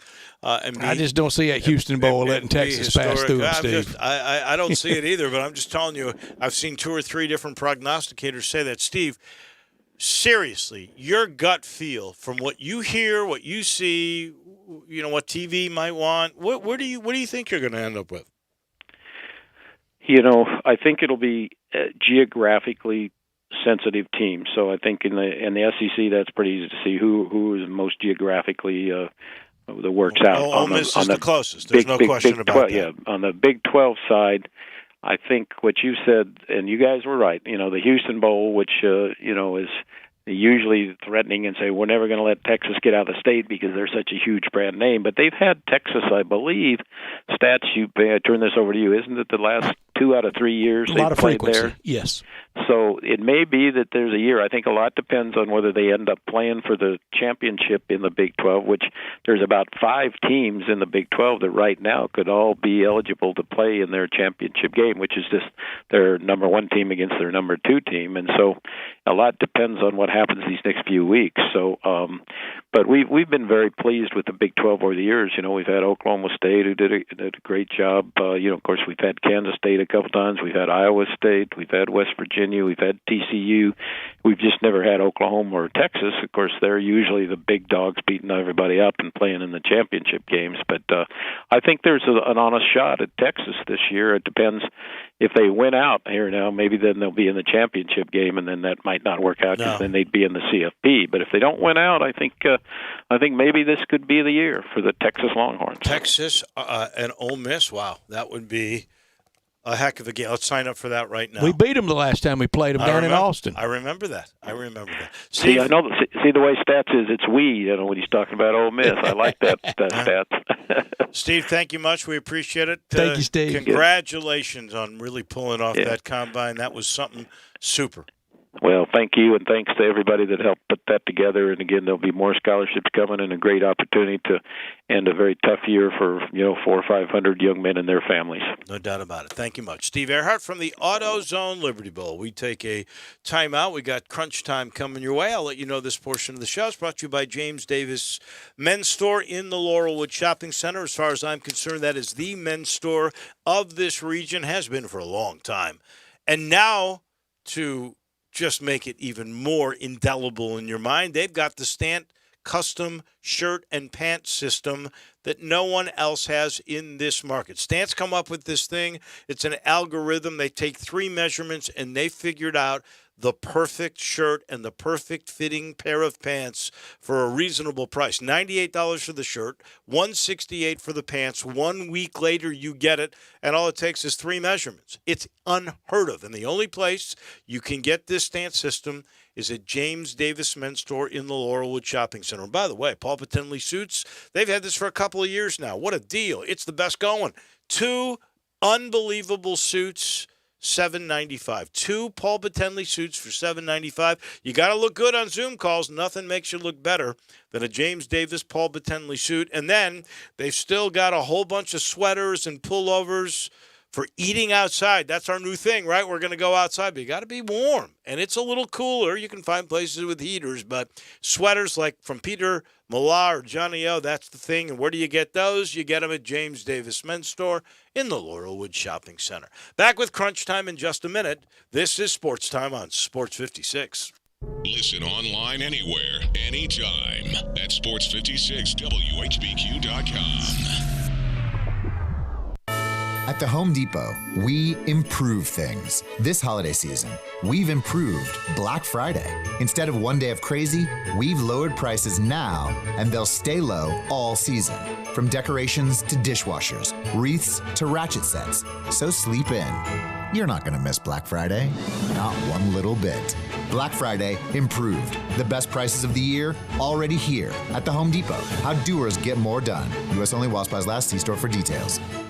All 36-month leases, $31.49 due at signing, 0 security deposit, 10,000 miles per year, 20 cents excess mileage, $650 acquisition fee, Forte, LE 242-174, MSRP 20,505, sold, M7755-682, MSRP 20,315, K5, MG 003-199, MSRP 25,725, K900, MSRP 65,610, L60-26,907, L60-21,220, includes all rebates and incentives, PF 695, excludes tax title and license with approved credit offer valid through 11/30/2020, dealer stock only, warranty is a limited powertrain warranty, see Kia.com or retailer. It's time for the Kia Holiday Sales Event and time to command the season in your new ride from Gossett Kia South on Mount Moriah. 2020 Kia Forte, just $133 a month lease. 2021 Kia Soul, only $148 a month lease. Plus 2021 Kia K5, only $189 a month lease. And they're all 36 months, $31.49 due at signing. And don't miss the 2020 Kia K900, we got it at $10,000 off MSRP. So whether you live in Horn Lake, South Haven, Olive Branch, or Memphis, you'll be happy at Gossett Kia, 2680 Mount Moriah or KiaMoriah.com. If you want it, we got it at Gossett Motor Cars.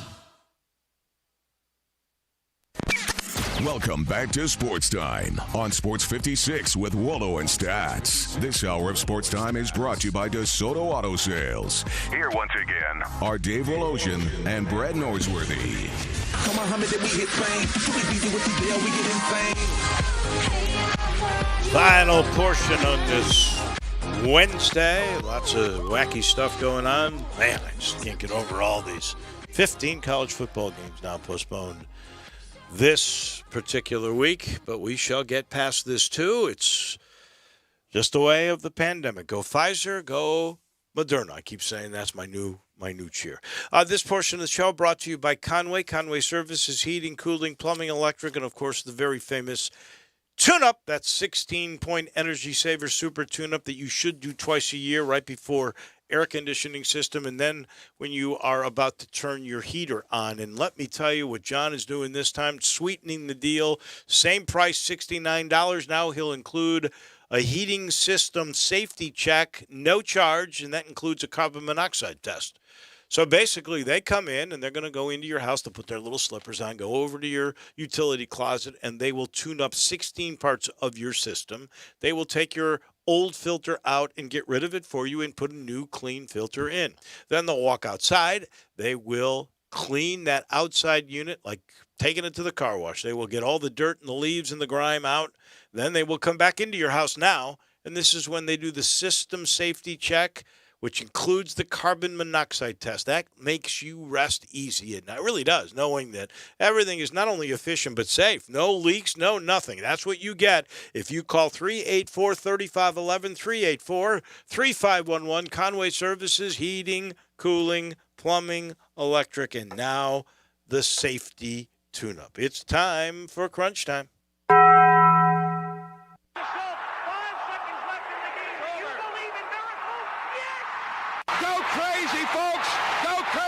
This is for all the biggest crunch time. You are looking live. In your life have you seen anything like that? Goodbye. Hello, Boop. Choo. What's happening, big dog? How you doing? It's obviously crunch time. Hammer, nail, coffin. This baby is over. All one. On two. On three. Hey. Time for Taco Bell Crunch Time. Taco Bell, home of the crispy tortilla chips, topped with a double portion of either seasoned beef or shredded chicken, plus refried beans, nacho cheese sauce, reduced fat sour cream, guacamole, and a 3-cheese blend. Nachos Bel Grande, heaping portion of chips, topped with ground beef, tomatoes, beans, nacho cheese sauce, and a dollop of sour cream. Taco Bell, home to great food you get on your way home real fast, and they bring you crunch time every day. Dave, I learned today that I find it very aspirational, almost any plans being made right now in sports, but one of the biggest aspirants has to be the 2020 Olympics in Tokyo in late July 2021. Boy, I got to see it to believe it. Well, between Olympic trials, travel, crowds. The trials that's a great point. The trials are tricky. How you going to get them in? But hopefully by July, we are really turning the corner to normalcy, that we have a whole bunch of vaccines that have been distributed. We'll have to wait and see. I am learning that things are happening in the NBA. The 76ers are sending Al Horford and picks to Oklahoma City. One columnist said Oklahoma City may have more picks than there used to be gold in Fort Knox. They are really adding those up. We learned also that the Raiders have added 7 to their COVID list ahead of the Chiefs game. So now there are a few different NFL spots that have some tricky things going on. And Adrian Wojnarowski, another Woj bomb, Golden State's Klay Thompson's going to undergo testing in the next few days. He had a leg injury suffered in a workout in Southern Cal today. The severity of the injury is unclear. Don't forget, he missed the 1920 season, or the end of it, with a ACL in his left knee. Let's hope that's not what happened here, a recurrence of that injury. Could have done without the potential of this. We know how it ended with LeVar Ball and Magic Johnson. It didn't work out very well. We could have Michael Jordan having to deal with LeVar. Whatever you say about LeVar, He's going to have 2 kids that are going to be He is. in the top 3 to 5 draft picks in 2 different drafts. And the smartest thing, not just basketball dads, and this is not a shot at LeVar. This is not. All these sports dads, male and female for that matter, always the next one, the next child. Oh, you ought to see my 15-year-old. Right. Oh, my 10-year-old's going to be the real star. Well, they play that like a violin, I can don't tell they? you one thing. Richard Williams said that after we were all seeing Venus. He said, wait till the next one. And he told us the truth. And you know what?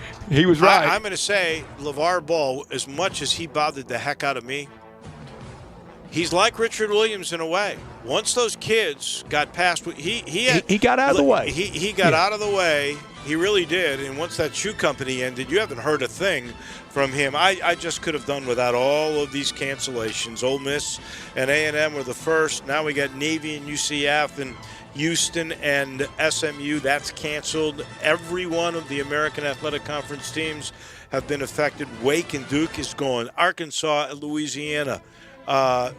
Utah State at Wyoming. And there's more. And I think there will be a couple more canceled before we get here. This is a spike. We just got to work through it. Yeah, we do. A lot to keep an eye on tonight. The NBA draft, it'll be fun.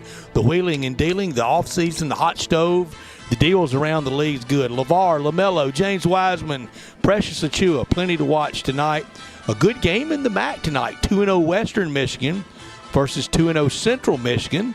Jim McElwain, I don't know if it might still be a little too soon for him to get back involved in coaching carousel, but he's a really good coach and was almost the Tigers head coach at one time. Yeah, sure was. I watched a bunch of them action. The Akron-Kent game started 69 for Kent State. Well, that that started off really close. They were just trading, and there was great still shot of Nick Saban playing.